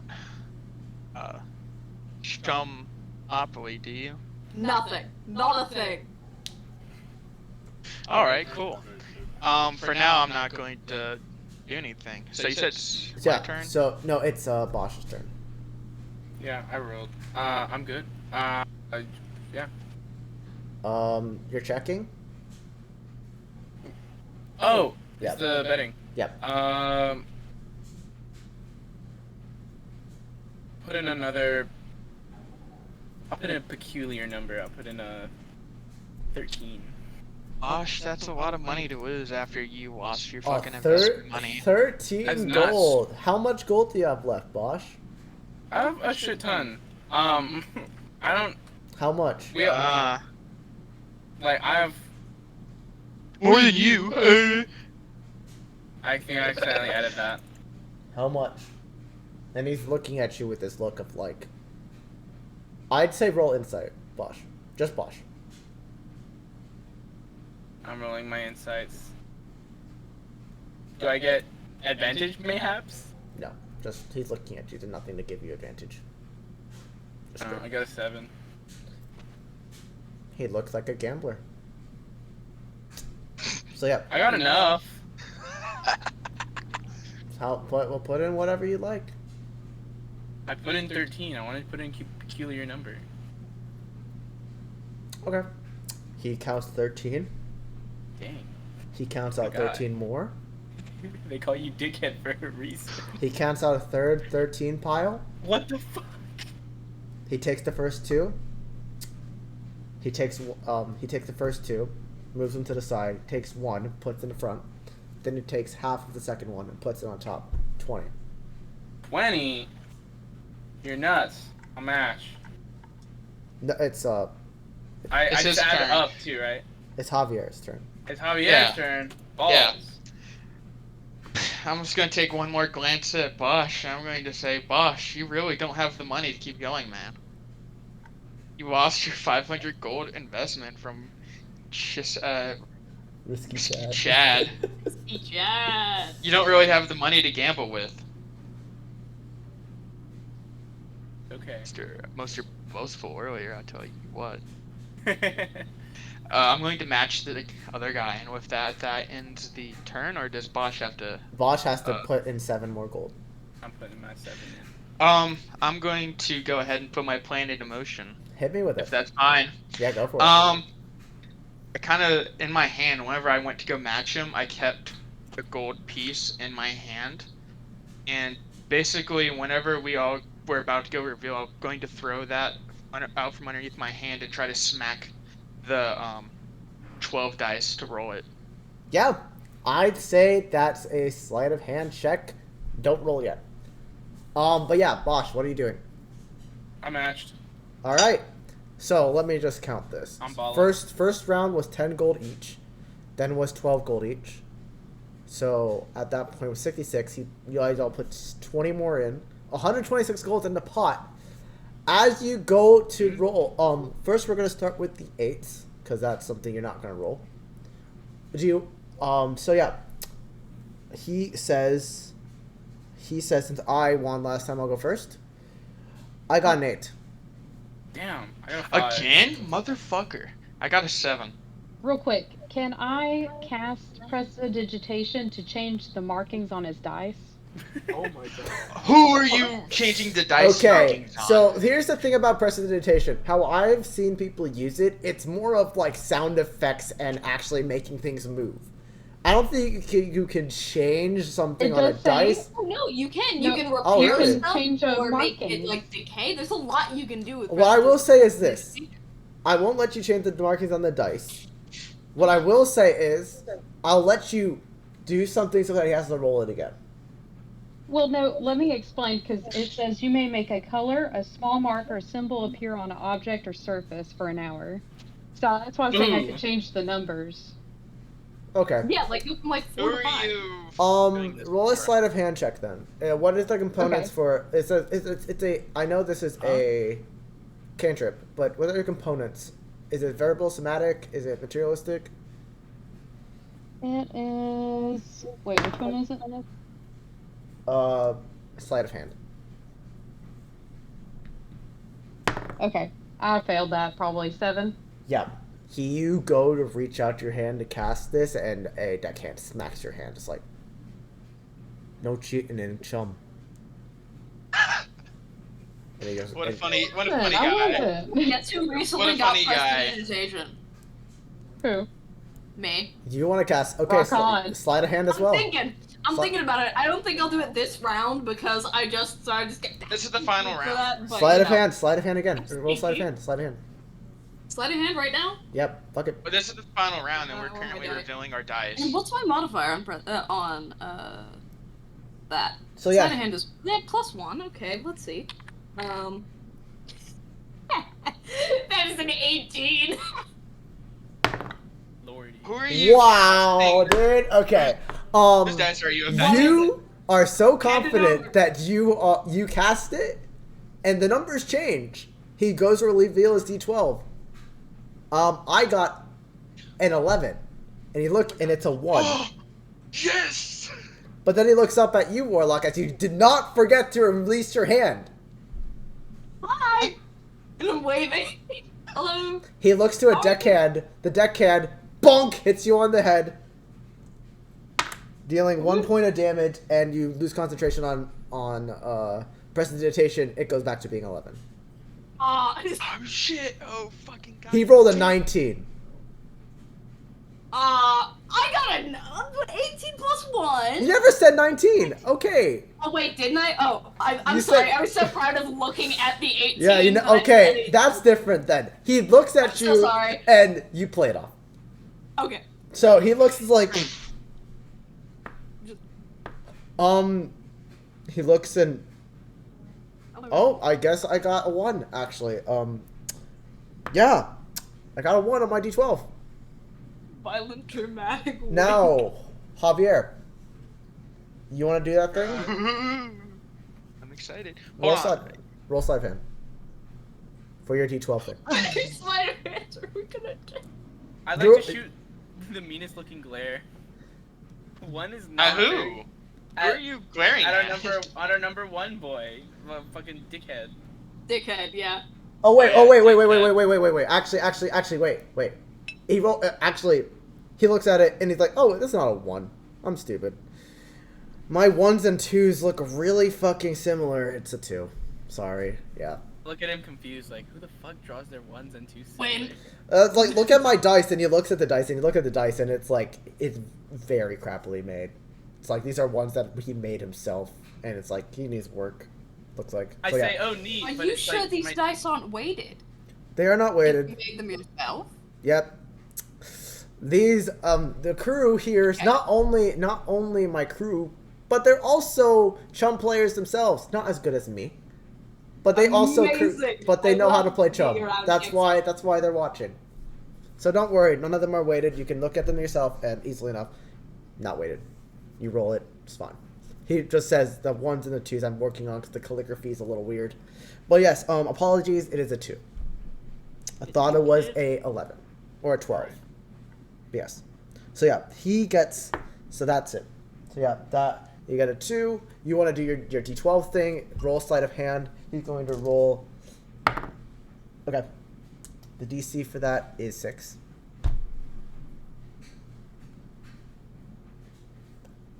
Zach. Oh, yeah, no, I got a 12. Okay, roll your D12 again. I swear to God, I feel like these dice are gonna be fucking weighted if it rolls the same shit again. Alright, cool. I What got was a it? 10. So what was it before? It was a 1. That's good. No, it was the second dice. It was 12 dice, not the 20. Yeah, the 12 dice is Oh. we want the You 1 on the ro- 12 as well. You re-rolled your good die. I remember No, okay. no. Clearly, Our rolls are 1 for 8, clearly, 1 for 12, yeah. 20 for 20. I thought the first two were the ones where you wanted to get higher, and the last one was the one you wanted to get to the lowest. Yeah, you want to get the higher ones, but one is considered high on 8 and 12. Fucking shitting me. I'd say for this instance, You're kidding me. I'll say with a 12, No, you let knock him- it. let him- You let him knock a reroll 1. it. You knock a 1 into a 10. Shit, I fucked up. It rolls back to a 1 naturally. It's like it starts looking like it's gonna roll on a 10, and then the ship hits and just like goes back to a 1. Just like with a 12, I'll let you naturally fuck up and then get saved by some fucking god thing. So yeah. Fuck. What about you? Go ahead. What about you, Bosch? What do you had? For my 8, I rolled a 5. For my 12, I rolled 11, and for my 20, I rolled. No, don't say the 20 yet. Oh, fuck it, just on. Okay, so you say 16? No, I didn't say anything. What do you mean? Okay, fine. Okay, so he's like, well, this is over. I got an 18. You didn't. What? No, I did. No, it's right there. It's an 18. Let me take a gander at that. You're Warlock, weird. Warlock, did you cast it on only one die or the dice? Just one, but it's also a cantrip. I can do it again. I'd say I this would is also the like to thing. try it again too. I don't know if it's possible to do 2 prestidigitations at the same time. From like different. Well, hold like, on. one of them wouldn't be maintained, of course, and Yeah, of course, it when would be he, like, picked if up you- his dice if- to, like, inspected, I would have dropped it. Well, hold on. Okay. You're also forgetting that the guy Okay, then, handed then. off the dice that was cantripped. Yeah. And to be re-rolled to see if it was weighted. Okay, then you should be. Then you're fine. I just for a second I thought you were still holding it. Oh on yeah, the no, 2. I'm not trying to like do 2 different. Yeah, I'm like that is too much. But yes, That both would of you, take a lot both of of you, concentration. go ahead. Both of you but roll. what's One of you roll with advantage, or both of you roll a sleight of hand again. Yeah, I'm gonna do it again. Oh, Hopefully I've got- both of you. So I get to roll another sleight of hand to try to cheat again. If you want to, go ahead. So what is good for this 20 again? So I'd say the DC is 10. Everyone has to beat a 10 in order to cheat. Once again, really good what because is I a just good rolled dice a 10 roll for this plus last 1, one? so Are we 11. trying to go high or low? 11. D20. You want to get to 20. You do not want a 1. Fuck it. Let's roll.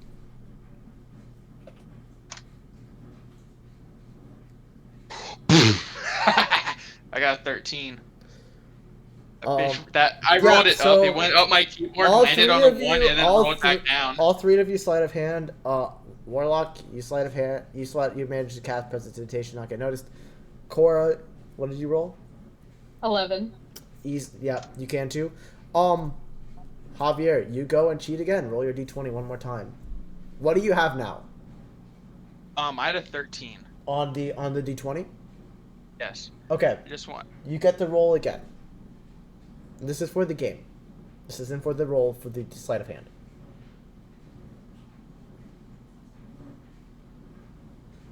I'm so mad. Rolled 7. I got lower than what I had before. That is the gamble with gambling. But luckily, what do I'd say James and Cora, James and Cynthia? What is the number you want on the d20?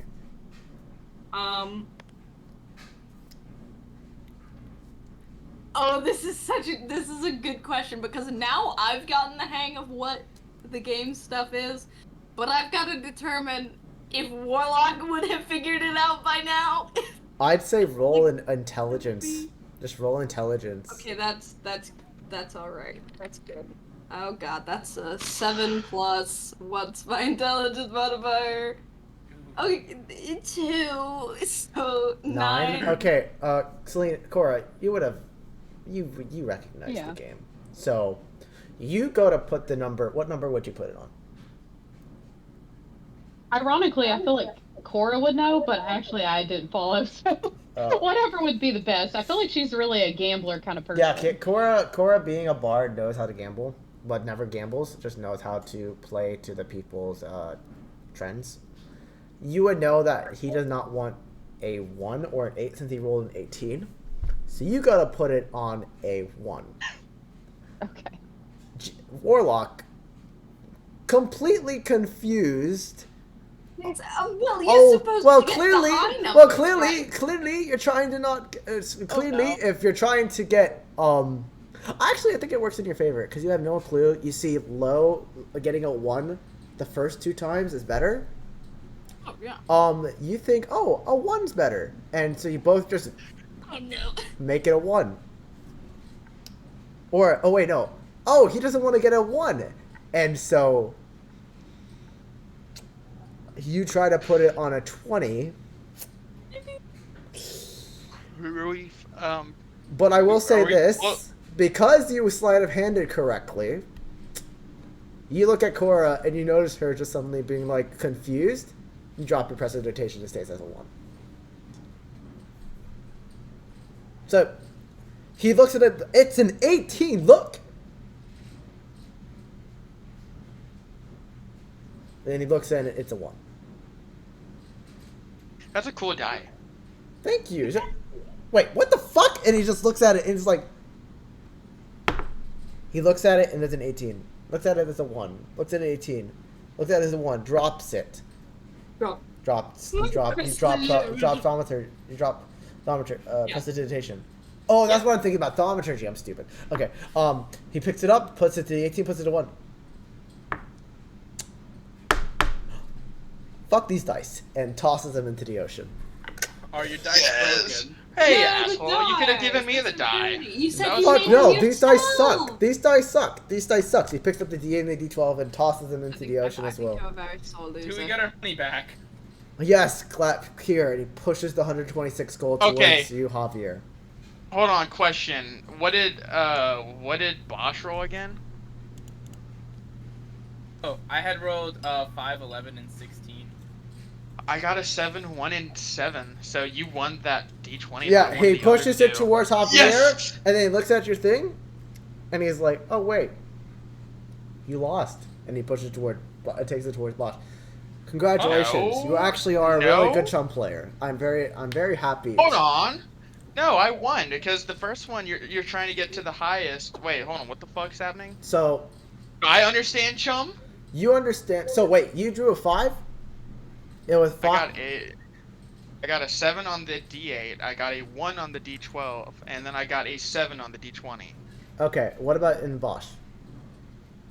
On the 8, 11 on the 12, and 16 on the 20. You got a 5 on the D8? Yeah. I'm right. You're right.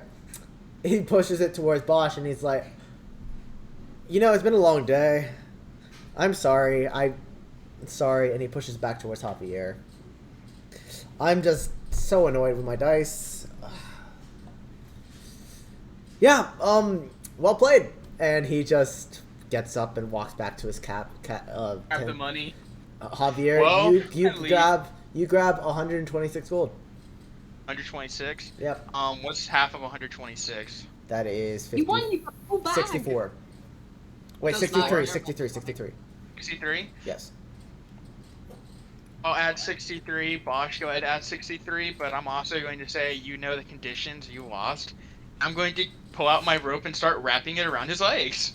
Oh boy.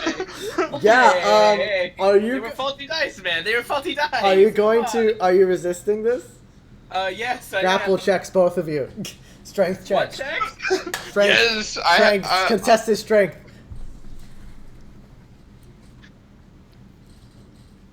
I got. What did you get? You are fucked. You are What fucked. did you You get? What are did you get? fucked. What I did got you a get? dirty 19. Dirty 19. Fuck! I got a 14. Yeah. Bosch. But as you get the gold, you instantly get like kind of lassoed. Like suddenly the rope is around your Help legs, me. and he's holding backwards. The gold also falls from you, and it's about to hit the floor. Chorus or Selena just grabs it and holds it on, and then you get held off the side of the boat and just sort of like get waterboarded the entire fucking time. This is what you get for boasting earlier, you stupid son of a bitch. Yeah, and that's for the first part. Then he just gets let off and then hangs from the bottom of the, from the side of the ship. Question, are there any barnacles on the side of the ship? Yeah, barnacles are done. Yep. The barnacles are very sharp and would probably be cutting him if he is hitting any of them. Yeah. They won't take any damage. You're good. Shut up! Trying to make me take damage? Fuck off. Yeah, but that's all. That lasts for the rest of the trip. You're just hanging off the side of the thing. As we get 5 minutes away from the from the docks, you see land. Javier, you get a hand on your shoulder, and you get turned around, and it's the bugbear. It's Dickhead, and he's like, "That was some good chum. I didn't know you were that good, man." I used to play in the taverns of Waterdeep. Ooh, yes. Oh, you're from Waterdeep? Man, I know a couple of really good people there, man. They're good Waterdeep players myself. You know what's the best thing about Waterdeep? They know how to cheat. What? Yeah, okay, He immediately, without you even a chance to react, boom, you get kicked into the water. You can keep the gold. I just want to see you swim. And he walks away. Can you pull me back up, please? I didn't. that's some bullshit. I was just getting ready to pull his ass back up too. No, don't worry. The deckhands are like, "Oh, it's only fair," and you just like, "Oh, thank God." Yeah. I keep the gold. Hell yeah. You keep the gold. He just wanted to kick you in the water and just say, in a sense, he rolled a natural 20 on his kick. So here's what you get when he kicks you with a natural 20. There's enough force with his anger, but there's also respect to it, where it's like, you're from Waterdeep and you know how to cheat like a true Waterdeep citizen, and I love Waterdeep. I respect the shit out of you, but fuck you. That's what you get with the natural 20 from that kick. You have stolen the title of dickhead from him. The only thing I would probably do is just kind of laugh. As now he's just head. I'll probably just laugh and swim. Yeah. So I mean, now you know Dickhead, the Chumopoly player. Right. That's something. Oh, I know Dickhead. Okay, let me put that in my notes. Yeah. Under I guess. Gosh, allies. I would say even though you lied, you technically also. I don't know if you guys would have enjoyed the game, but yeah, that's someone that you're gonna bring back by all means. Dickhead, the Chumopoly player, the bugbear. So yeah, I feel like y'all should share the wealth with Warlock and Cora, considering they kind of helped y'all. Know anything about you guys doing whatever you do? Oh yeah, no one knows. I thought I just won through my own cheating. Although I personally, maybe that would be a great idea. But, I could use it. So you should give me some of the money. So here's what I say. You guys finally, 5 minutes later, Javier gets to the shore around the same time that the boat gets to the shore. You all get dropped off with the rest of any of the cargo that's there, and just everyone sets up camp. You guys are having this conversation now at the camp on the shores near Terralu, which is a whole day travel away. So now you can have the conversation and split the gold however you like. Oh, wait, yeah, so we're in Terralu now? You are on the outskirts. Thing, so yeah. It's not even post-watch. You guys are still around the campfire. Not everyone's asleep yet. If you look at the map, you would remember that you guys would see that right next to Terralu, there's a lot of forest around that little like speck of land. That's like around the area where you guys would be. That's where you guys would be, and that's where you will need to then take a day travel to Terralu. I'd like to, while we're around camp, can I set up an alarm? Yes, of course. Yeah. So you set up alarm easily. How would you set up? How do you set up alarm? I want it to be the. Yeah, I'll just do a regular hope everybody wakes up alarm, the out loud alarm. All right. Yep. Easily. That happens. Before he sets up an alarm, can I like sneak away from camp? Alarm allows It's people. unwanted So intrusion. it's unwanted. So you can enter Oh, and leave. You cool. don't have to sneak. I'm just gonna walk out. Unless Bosch Try to considers not get seen. unless Bosch considers Javier unwanted after I, s- everything. I still gave him the money. I still gave him He half the did give me money. the money, so I'm okay enough with him. Okay, yeah, so easily enough you're able to escape, like to just go out a couple of like 100 or like not even 100, like around 40, 50 feet away from camp. Oh no, like I'm planning on leaving for the night until like the next day. Oh. Okay. Yeah. I want to talk about this later. Okay. But Yeah. Where will you be heading? like I said, we'll talk about this later, away from the rest of the group. So are you saying because I want? Okay. Yep. That's fine. So you just sneak away. I'd say roll them stealth. Because you're trying to get to leave the whole party right now. Well, That would be a dirty 22. Yeah, no, easy. No one, if anyone wants to try and roll perception, go ahead. But I think it's pretty safe to say you don't. You guys would recognize Javier. It's gone. And yeah, go ahead. Can I roll Yeah, I can't perception beat for that. everything? I like for him, sure, but like just in general as well. Yeah, go ahead. Do I get an advantage? Maybe. Oh. Bro, how's that nat 1 taste? How's that nat 1 taste, bro? Would you like me to bring it to you on a platter? Yes, please. I like to No, enjoy. okay, no, you do not. You do not sense anything, Bosch. Okay. Then I'm off to bed, guys, and I go ahead and take my short rest. Yep. Your short rest is 4 hours, so you would have had a longer rest. But because of all the antic, I would say this is your chance of a long rest. Okay, but not because it does anything better. Short rest does the same as a long rest, but I think I need. Isn't a short rest an hour and a long rest is 4 for you? Oh, okay, yeah. I'll take a long rest. 4 Yeah, hours. so 4 hours you just meditate. Don't even go to sleep. Just meditate. Yeah. But yeah, you guys would notice that Javier's gone, and yeah. Crazy. So. Yep. So everyone starts getting ready to bed. Does anyone want to take watch? Sure, I'll take a watch. I'll just be like tuning my instrument and just kind of chilling. I was also going to take watch continuity and stuff from what we were doing before. It's okay. Yeah, Yeah. that's right. So both of you guys roll a d20. Both of you guys roll a d20, or one of you guys roll with advantage. All right. I will say that apparently both Warlock and Bosch wanted to talk with me, so that's funny. Yeah, there was still yeah. we were supposed to discuss there. All right, you guys. I don't know. I guess roleplay I'm me sorry, being man. gone. Yeah. You guys would be like, oh. Let's hope that like Javier being weird was the only thing that happens tonight. Yeah, that was interesting. And either way, I'm mostly not even keeping watch. I'm here to talk to Javier about whatever the heck happened with his gun. I'm meditating. But I'm like You're meditating? Yeah, for the long rest. Okay, Mr. Astral Projection. I'm meditation dreaming about you and the gun, and I'm asking myself, what the fuck?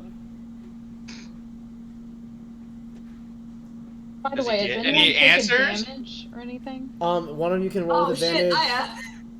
I've been at 6 health for quite a while. I'm at 14, but I'm still trucking. Alright, I'm gonna play Song of Rest then, and it gives you an extra 1d6 hit points back. Oh, Nice. you beat. And so, what exactly is the song you play, Cora?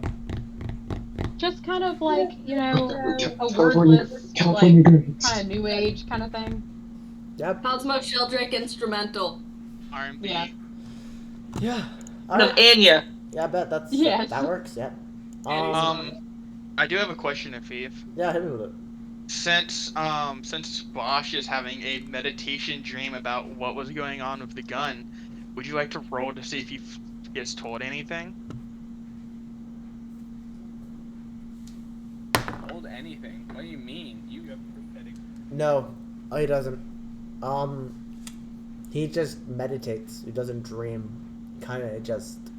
I'm thinking about it, but like. He doesn't get the same like as you. All right. Like if in his meditation he thinks about the gun itself, he doesn't really glean anything. He just thinks it's a revolver. But yes, Selena, sorry, not Selena, Cora and Warlock, both of you roll a d20 or one of you roll with advantage. Since you're 15. Okay, 15. Okay. You guys look around. Nothing throughout the night. Nothing really happened. If there's anything you guys want to talk about or do, you're safe to do so. You feel safe. Good job today, Warlock. Prestidigitation. Good job to you as well. I think I did it properly. I didn't really catch a lot of the rules of the game, but it was fun. Right. It was fun to watch. Tag team time, yeah. Tag team, yes. Prestidigitation, getting things done, making people believe things that are not true. So I can count on you to help cheat in the future, right? Well, if it'll help you have more fun. Always. Of course. Oh boy, those psyche sweats, them numbers be moving. The numbers be moving. You're still doing the character. I am still keeping track of the chart. Yeah, you don't feel any inklings of like anyone coming out at this moment, Warlock. Oh no, it's just opinions. It's the opinion chart. Yeah. If there's anything else you guys want to do, then say it now. If not, who wants to take second watch? I'll do it. I'll take second watch as well. How long ago was it?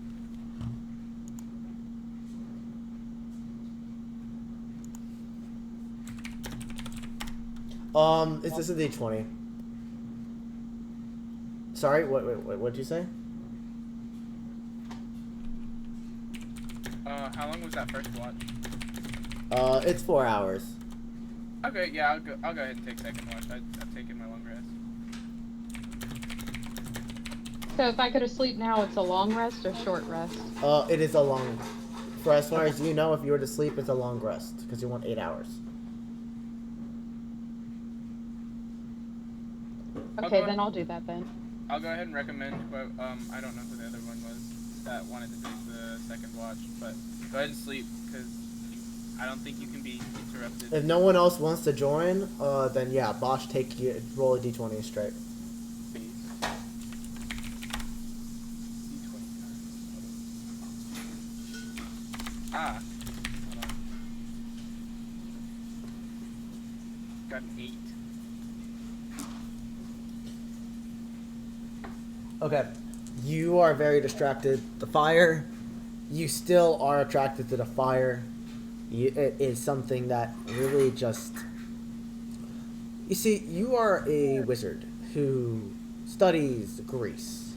The idea of something that is sticky yet slippery, it is not only flammable but also conductive, and it has so many properties.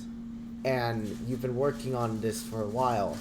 Unlike fire, grease is something that you sense has even more potential of growing. Fire is very standard. You have, like, what? Roll a history. Actually, roll Arcana for me.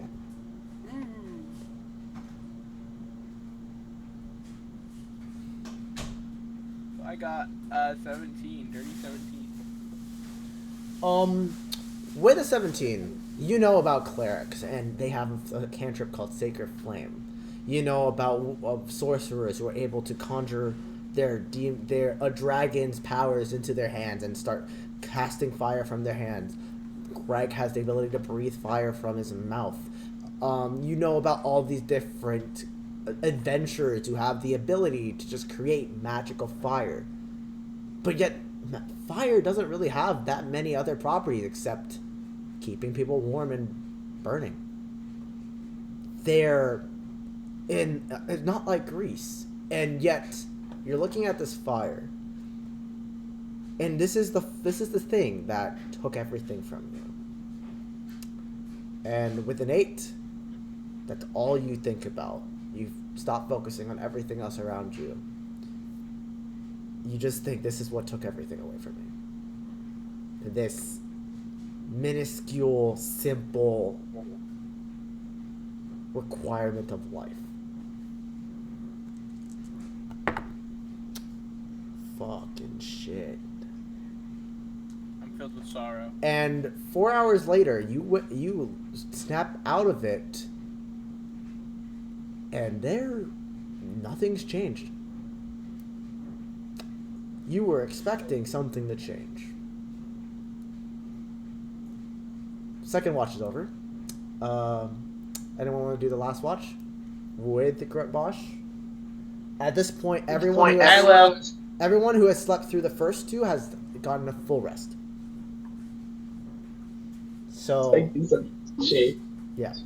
Okay, so Selena, you and Bosch roll again, either separately or with one of you with advantage.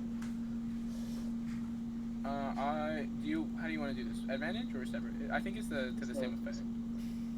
Yeah, I rolled a 17, so. I got an 18, and my perception is, I think, +3, so dirty 21. Nice. With a 21, you start noticing the wildlife in Terraloo. A lot of natural, animals. But you also occasionally will see some hybrids such. There's a were-tiger, a werewolf and a tiger that were mixed together. That seems to be very much along the lines of just a animalistic base. There's no actual human involved inside of it. Doesn't have any clothing on. You see a couple of interesting different creatures that you don't even know the names for that just pass by.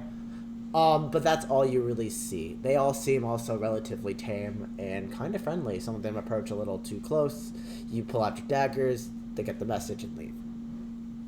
Simple. Okay. With that, everyone gets a long rest. Except Javier. I'm going to do something I haven't done before. For everyone except Javier, the session's over.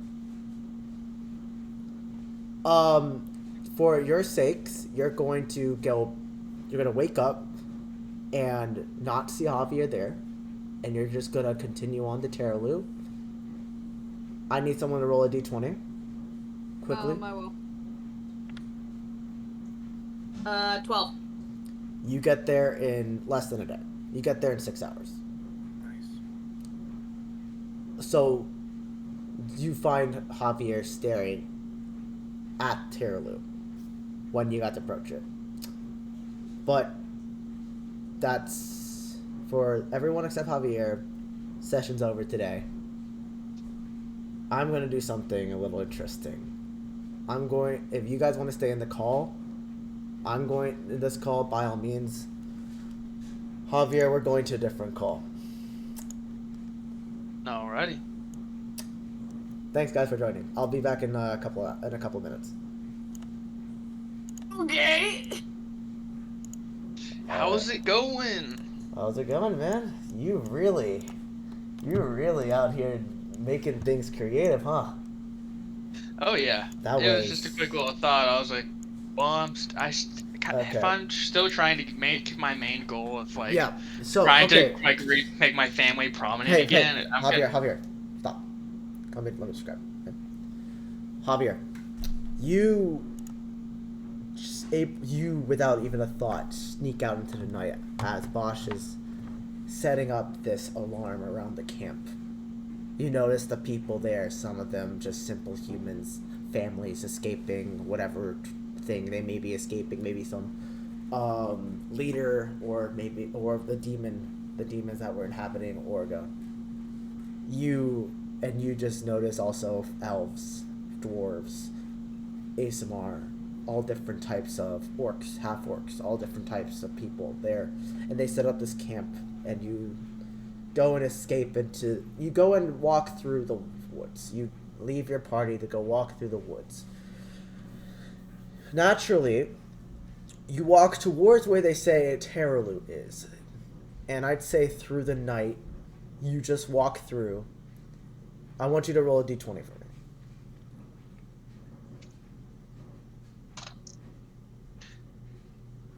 I got a 12, so I don't know if I need a You modifier. also get there in 6 hours. You get there... Oh, so in 4 hours into your walk, you kind of just mindlessly are walking around. You start thinking about everything that's happened to you in the last couple of days, or in the last 2 weeks, meeting this party. Going on the adventure of killing of shutting down the demon portal. Facing your own demons with this gun, with your own party shooting you in the head. With your dreams, with not being able to sleep safely, with not being able to understand what exactly is going on. And 4 hours in, you start to get tired. And so you find a place to sleep, and you close your eyes. As you're dreaming, you dream about waking up, and it's fight day. It is fight day. You hold the letter that was given to you in your hands. You see it clear as day, demon. And you look down and there's nothing. There is your room where you are sleeping, and it is fight day, and you are ready to beat some motherfucking ass. So what do? You are currently in your room.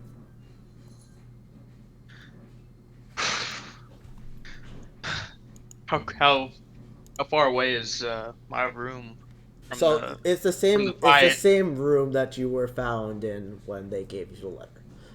The bar that they told you to go to. The succubi.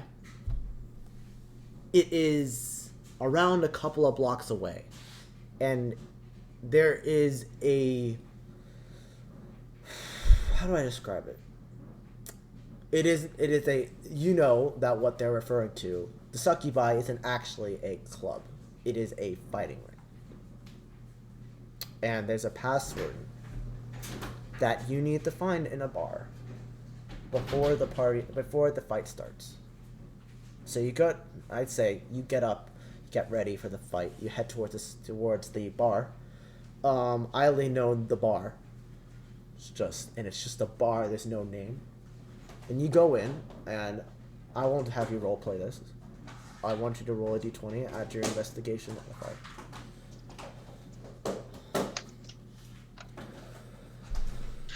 Ooh, shit, that was a nat 20, and you want me to add my investigation?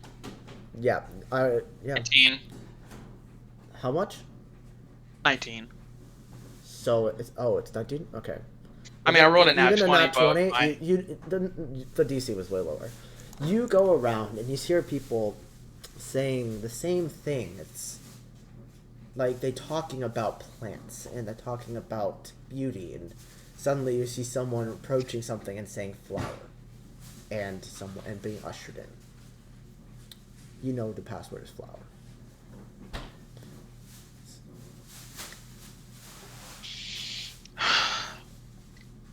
going a little jittery. This is my first fight. Yeah. You go. I know I have it, but it just first time nerves. And I approach the guard or the bouncer, as you will. And he looks at you and he's like, "So, you're ready for your first fight, huh?" As ready as I'll ever be. Well, even if you're a fighter, what's the password? Flower. Opens the door, ushers you inside. And as you enter, you see the succubi. A 4x4 wrestling ring with three metal straps right in the middle. If you didn't know any better, you'd think this was state-of-the-art technology. But being a fighter yourself, you've been to many different fighting rings as a spectator. This is your first ever fight. A professional one at that. But you see the people inside, bloody knuckled, with bruised faces. A guy's limping with his legs dragged out on the side. The other guy's arm is just fucking on the ground. He has one hand up. And you see them duking it the fuck out. And you see everyone cheering and throwing money and throwing water and throwing blood into the ring. Everything is chaos in there. And you walk up and you see someone saying, Javier! And he comes in and you notice the guy that gave you the letter. It's like, it's good that you finally came. You are up next. We need you to get you into this room so you can get set up. Get into your gear. Get into your garb. Where's the bidder? The what? The man in charge of the bids. Oh, yes. Betting. He is over there, and he points towards an elderly gnome man, just like kind of twirling his mustache as a line just comes in and starts handing money. And like there's Javier, and there is Crusher. Give me just a second. I'll be right with you. I hope you're not planning on betting on you against yourself. Oh, you'll find out. I doubt you quite care with the people you run with.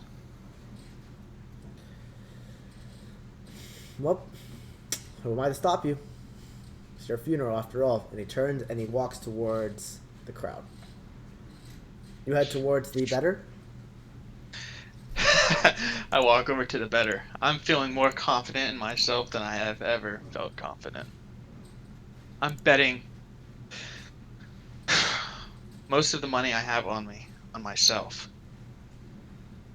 And he looks to you and he's like, a fighter betting on himself. Especially I already know that they're I already know that Sorry, go the bet's against me. I already know the bet's against me, but obviously I'm gonna win it. It's gonna be more money for me. Higher odds, well, less odds means higher payout. A Moreno betting on himself. If your father was here, he'd be pleased. Alright, good luck then. How much are you putting in? I don't actually have an idea of how much money I have. And this how much? state. Roll two D100s for me. I don't know what you plan on doing with your D100 rolls. I probably would ask you to tell me now. That would be a 90 and a 70. 160 gold. That's what you put in. What did you do? So, what did you want to do with your D100 rolls? By the way.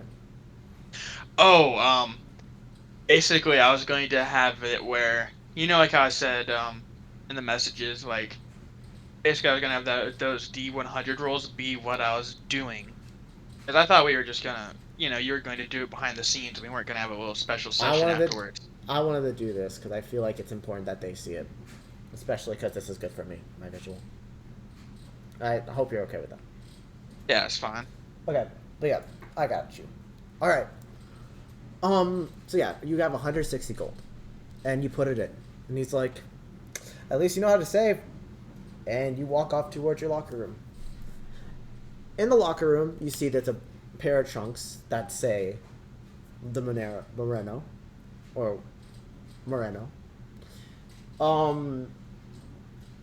You see there's like wraps, and so you start unchanging, starting to get wraps. You know that this is a bare knuckle brawl. There is no weapons, there is no magic. It is purely blood on blood fighting. So you're doing this, and as you're getting ready, and they're about to announce, you're around 3 minutes away from being announced, the same guy comes in. He's carrying a case. Ah, Javier, you look good. Look in shape, especially since you haven't had anyone to train you. It's all natural. You think you're gonna win? I either win or I die. I'm not going to stop. Well, just in case you didn't, I have something here that I want you to accept without even knowing what's in it. And he brings out this box. It is something that is not allowed, but I have paid off the officials to turn a blind eye if this weapon was to be used. If this thing was to be used. If this item was to be used. But I want you to say that you will use it without even knowing what the item is. And only then will I open it and let you take it. And this, Javier, you are very much a fair fighter. You like to fight fair. You hate to cheat. But as a gambler at heart, and just putting all of your life savings on the line, you don't know which is more morally viable. So, for this, I want you to roll a D100. On a 1 to 50, the fight goes on like normal.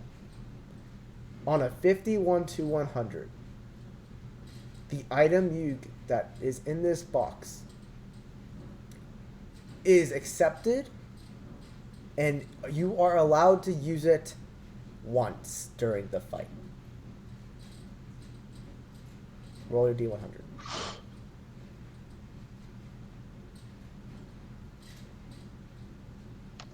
Shit, where you going, dice? I'll play it where it lands, and that looks like a 40. What do you say?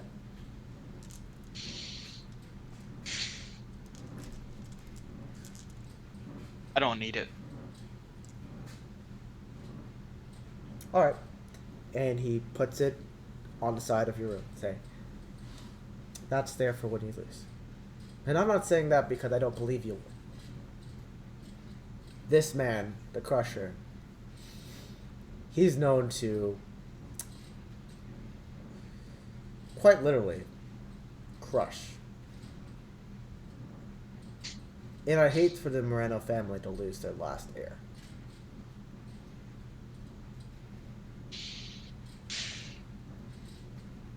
Is he still in the room? Yeah. But he turns to walk away at this point. So he left it in the room? Yeah, he did. I'm going to pocket it. You open the box? Yeah. You open it. And you see inside a shiny silver revolver. But it's much smaller. It's a very small revolver that can easily fit, and with some of the tape that's used for your hands, fit in the back of your trousers, or what your boxing things. And you get this revolver and you put it behind and you tape it up and you cover it. I want you to roll to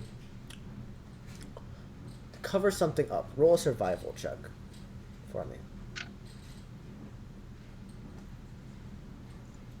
11.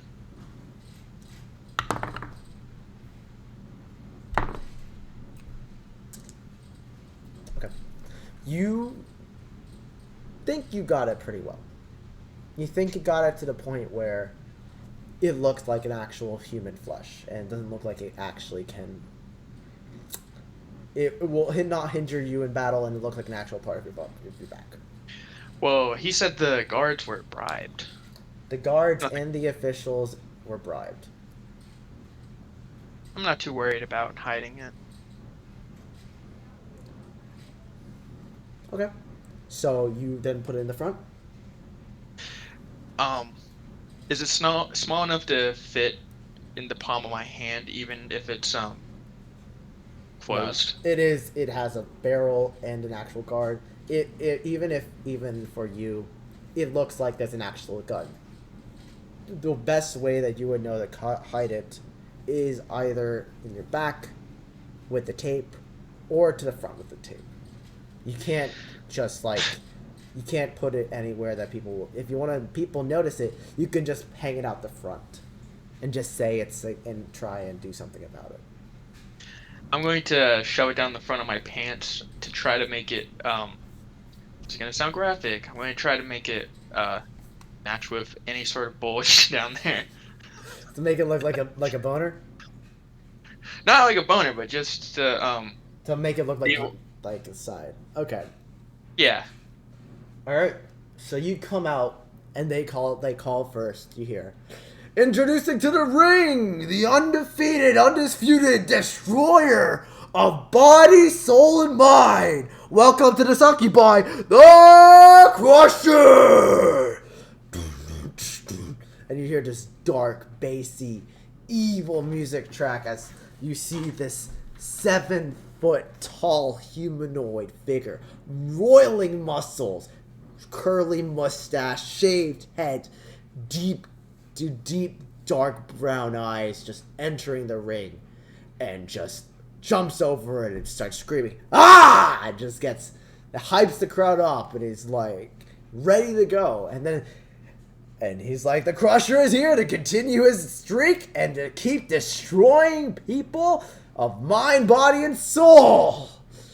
And up next, introducing, he's lost everything in the fire recently, but he's looking to make a comeback and regain his family glory. It's Javier Moreno! And the door opens.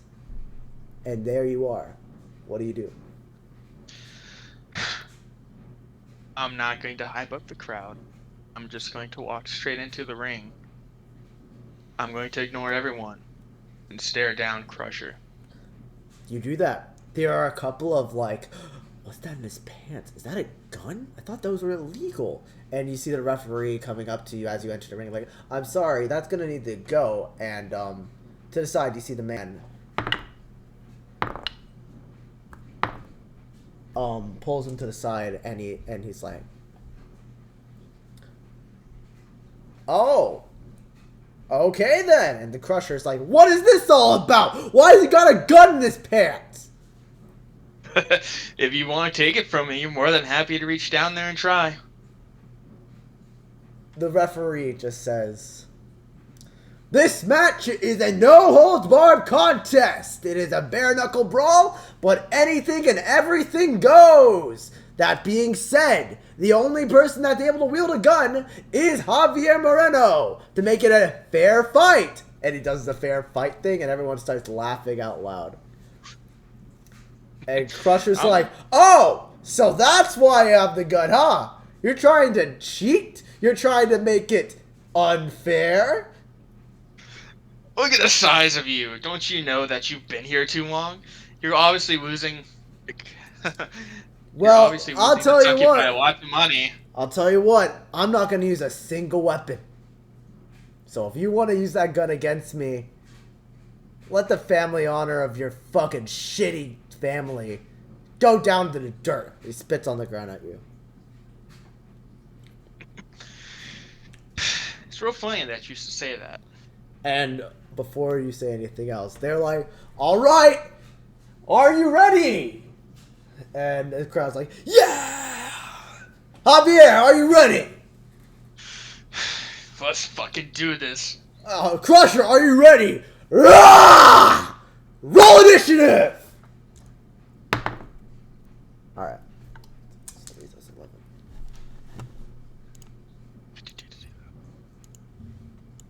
12. Alright, he got an 11. You go first. Javier, you are in your dream sequence surrounded by this crowd, Crusher right in front of you. Put your hands up, ready to fight. You only have access to your unarmed strike and your fist and your gun. Your gun you can only use once. You cannot use it many times. It is just it has a, when you look at it, one bullet. Is he already within range? It's a 5x5 square foot cube. It is pretty much like you can move. How much can you actually move in actual combat? Well, my walking speed is 30 feet. So in this instance, let's just say inside this 5x5 there are 25 1-foot squares. For the sake of this, you are not an adventurer. You are just a civilian. You are level 1 in this sense, but you he is 3 feet away from you. Think of it that way. And you can move for every 5 feet 1 square. But in this instance, it's a 5 by 5 cube, and there's 25 cubes inside the square. So you are around 3 feet away from him. So you are within distance. I'm going to feint a punch and try to get behind him and perform a grapple. All right. Go ahead and roll a performance check, or I'd say that's even deception. Perception or deception? Oh no, performance or deception. It's going to be a 6. Yeah. So you go to feint and try to get around him. He just nudges you off, and he's like, "Good try." I'd say you get one more thing you can do.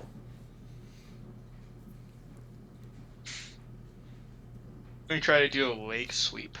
All right. Go ahead and roll an attack.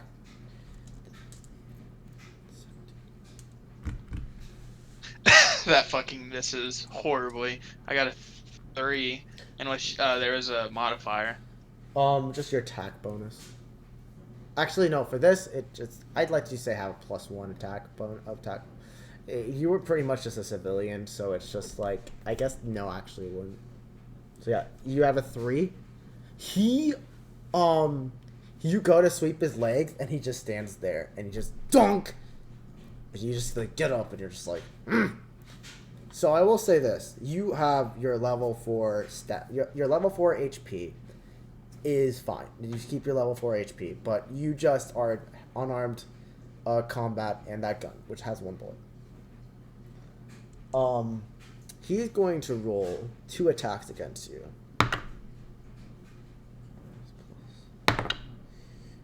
Okay, so 13 to hit. You don't have armor any, class is 14. You do or not, what? Huh? You do not have any armor. So in this case, I'd say 13 still is your 14 is your armor class. That's fine. One of these hits. So he's going to do 1d4 plus 2. So that's 3 points of bludgeoning damage. And after this, he's going to look at you, and he's going to be like, "Ah!" And he's going to go and do 2 pops. And two more punches against you. That is going to be one of them's a 14, so that hits. The other one misses. 5 points of bludgeoning damage, and he's going to end his turn. It's your turn now. I still have the resolve. I'm a little shaken, but I can still do this. Absolutely.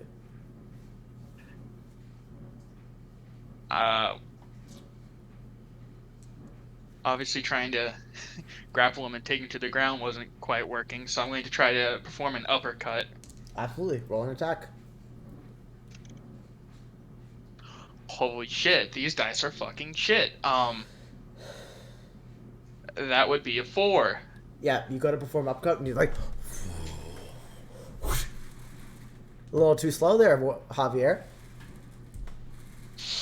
Come on, Daddy's money never taught you how to fight.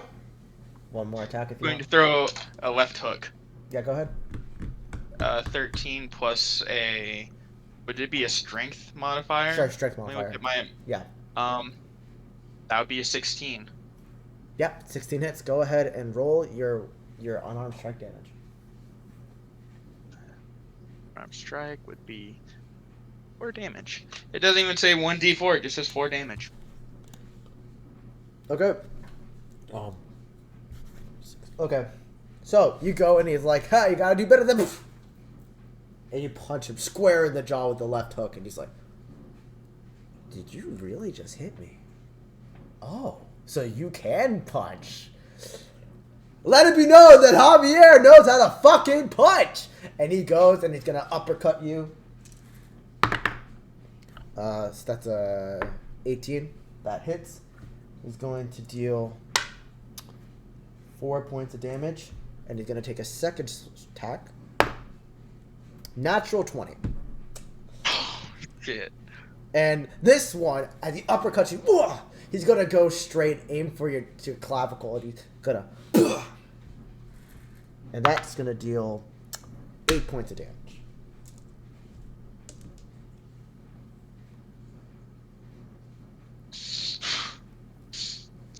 I'm fucking hurting. Yeah. Oh, So no. Javier, it's your turn. And you hear the crowd being like, "Yeah, yeah, come on, yes, fuck him up, crush, crush." You hear this crowd saying, "Crush, crush, crush." You do have a feat, I believe, that allows you to gain back some HP. I do have a feat. That's pretty cool. Like a feat or like a fighter class ability? It's a bonus action, actually. Yes, that. First things first. I'm gonna try to do a side kick into his groin region. Absolutely. Go ahead and roll an attack. 16 plus strength would be 19. That hits. Go ahead and roll damage. Yeah, I guess. Oh, what do you want me to roll? Seeing as how it just says unarmed is 4 damage. Oh, then just 4 damage. Usually I'm used to monks. Yeah, 4 damage. That's it. 4 damage. And I'm going to do I get another attack before my bonus action, or should I go ahead and just use my bonus action? Whatever you want to do.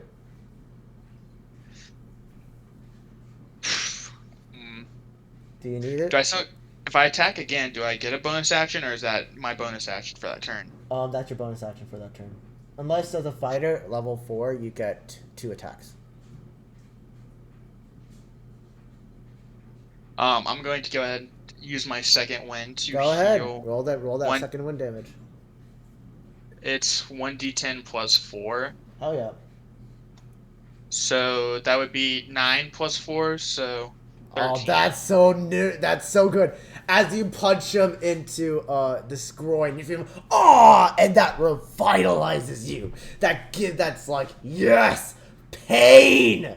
And you just get angry and you look at him, and for a moment you feel like you see steam coming out of your nose, just anger. And he's gonna look up at you and it's like, so you really can't fight. He's gonna go and try to uppercut you. That is a 11. So that misses. And that is a 15. He's going to, so he just goes to uppercut you and you fake back. And then he just quickly whacks you into the face for 4 points of damage. And then he's going to look at you and he's like, all right, you want to hit me again? Come at me. And he leans forward. It's like, come at me. So he leans he's leaning like his head forward. Yes. I'm going to do a another side kick straight to his chin. Roll this attack with disadvantage. That was a nat 20, and then 17 plus a 3, so a You dirty still 20. hit. You still hit. He goes like, yeah, you're not gonna hit, and you fucking crack his neck, like not like in like a deadly manner, but you hear a in his neck. Like, oh, go ahead, roll that's 4 damage. I mean, I feel like that might be. Can I roll a d6 plus 2 for that instead of the 4? No. Unfortunately, it's unarmed strike. How many times have you hit him so far? Like 3 times. Okay. All right. Yeah. So he's basically just kind of like. Yeah. He's like and so like he looks stunned by that. Like not actually stunned, but he's like shocked that you actually hit him. I'm gonna take this chance to try to do a gut punch directly to his stomach. Go ahead. Or his kidney. Go ahead. That is a 19 plus 3, so obviously hits. Roll damage, buddy. Hit. Roll damage, buddy. Man, I can't wait to roll this 4. Yeah. Yeah. Actually, why do I keep saying roll damage? Fuck yeah. So that's 16. Okay, so he's looking a little bruised. You notice he's starting to heave a little bit. It's like, okay, so now I'm pissed, and he's gonna take this and he's gonna. That hits. That's a 17, and that hits. That's a 15. You're going to take. Oh wow. That's 2 ones. That is 6 points of damage altogether. And he goes and he's trying to trying to feint you out, and you're just swiping by, and it's like getting your chin and it gets your shoulder, but it's not doing as much damage as he's hoping it would, and he's getting upset, and he's like, man, I'm pissed. He's gonna go and do something, and one of those hits. One's a 18, one's an 8. He's going to do another 5 points of damage. I need you to roll a Constitution saving throw, DC 15. Shit, man.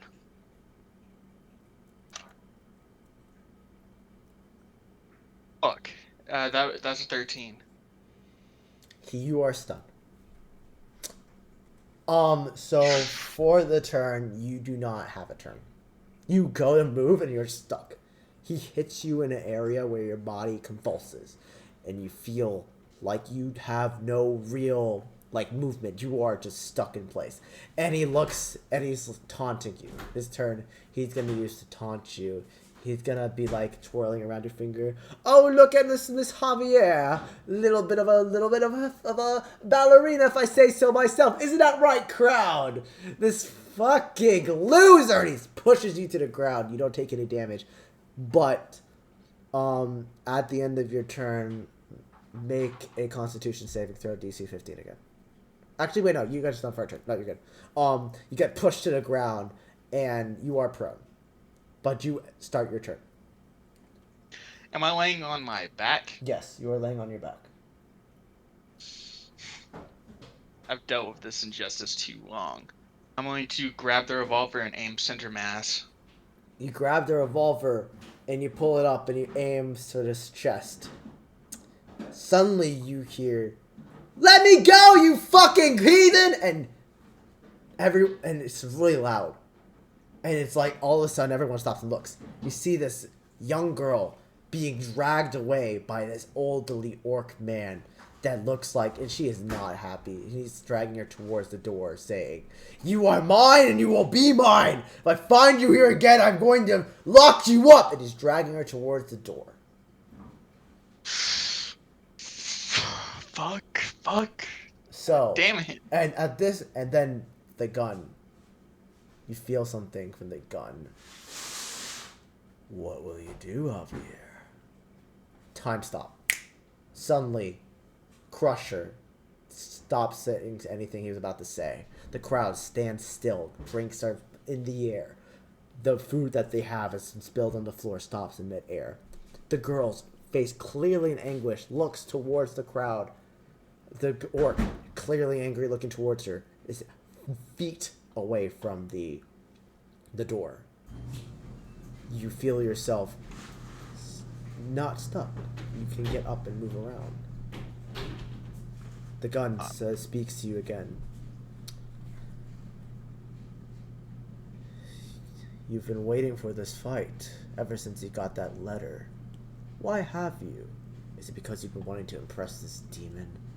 Is it because you want to prove to yourself that you're worth it? Or is it just because you want to kill something? What do you want to do, Javier? Do you want to kill this man and show the world how much of a ruthless blood killer you are? Are you going to save this young lady from this orc? Can the gun hear my thoughts? You don't know. I'm not going to say anything, but this gun's obviously not good for me or anyone else. What is Crusher looking at in this moment? Crusher stood still. In this dream sequence, You can see that nothing is moving. Crusher looking at you. When this thing happened, looked towards the thing. And was in the process of screaming and looking back towards you as the time stopped.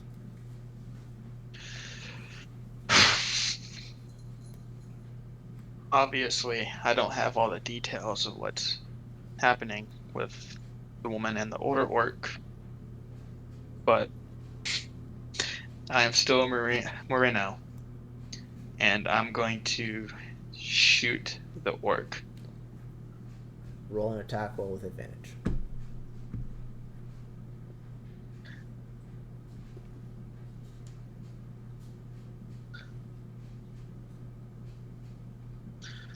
All right, 19, and I don't know what modifier would be because I don't. Don't but I worry. still have Don't the worry. fire. Don't worry about it. You've made your decision. Crusher, in the process of looking back at you, the time stop. The orc angrily looking at the girl, dragging him towards the thing. You take the gun. You aim it towards Crusher, like as if you were actually about to shoot him. Time clicks back, and you move your gun to the side.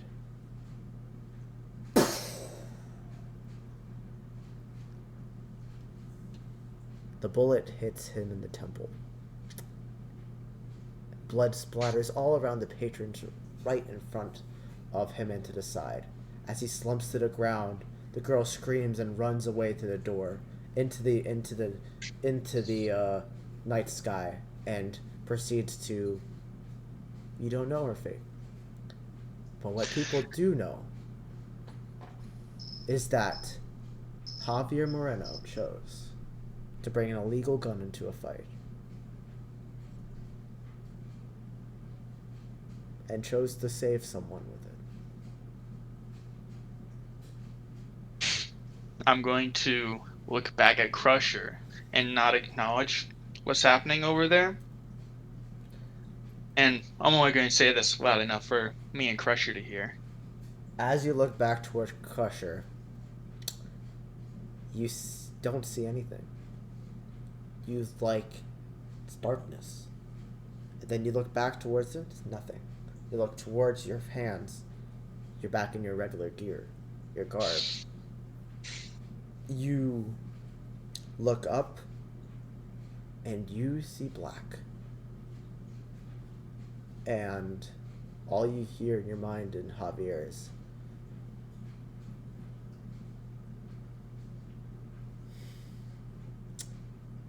maybe you will be of some use.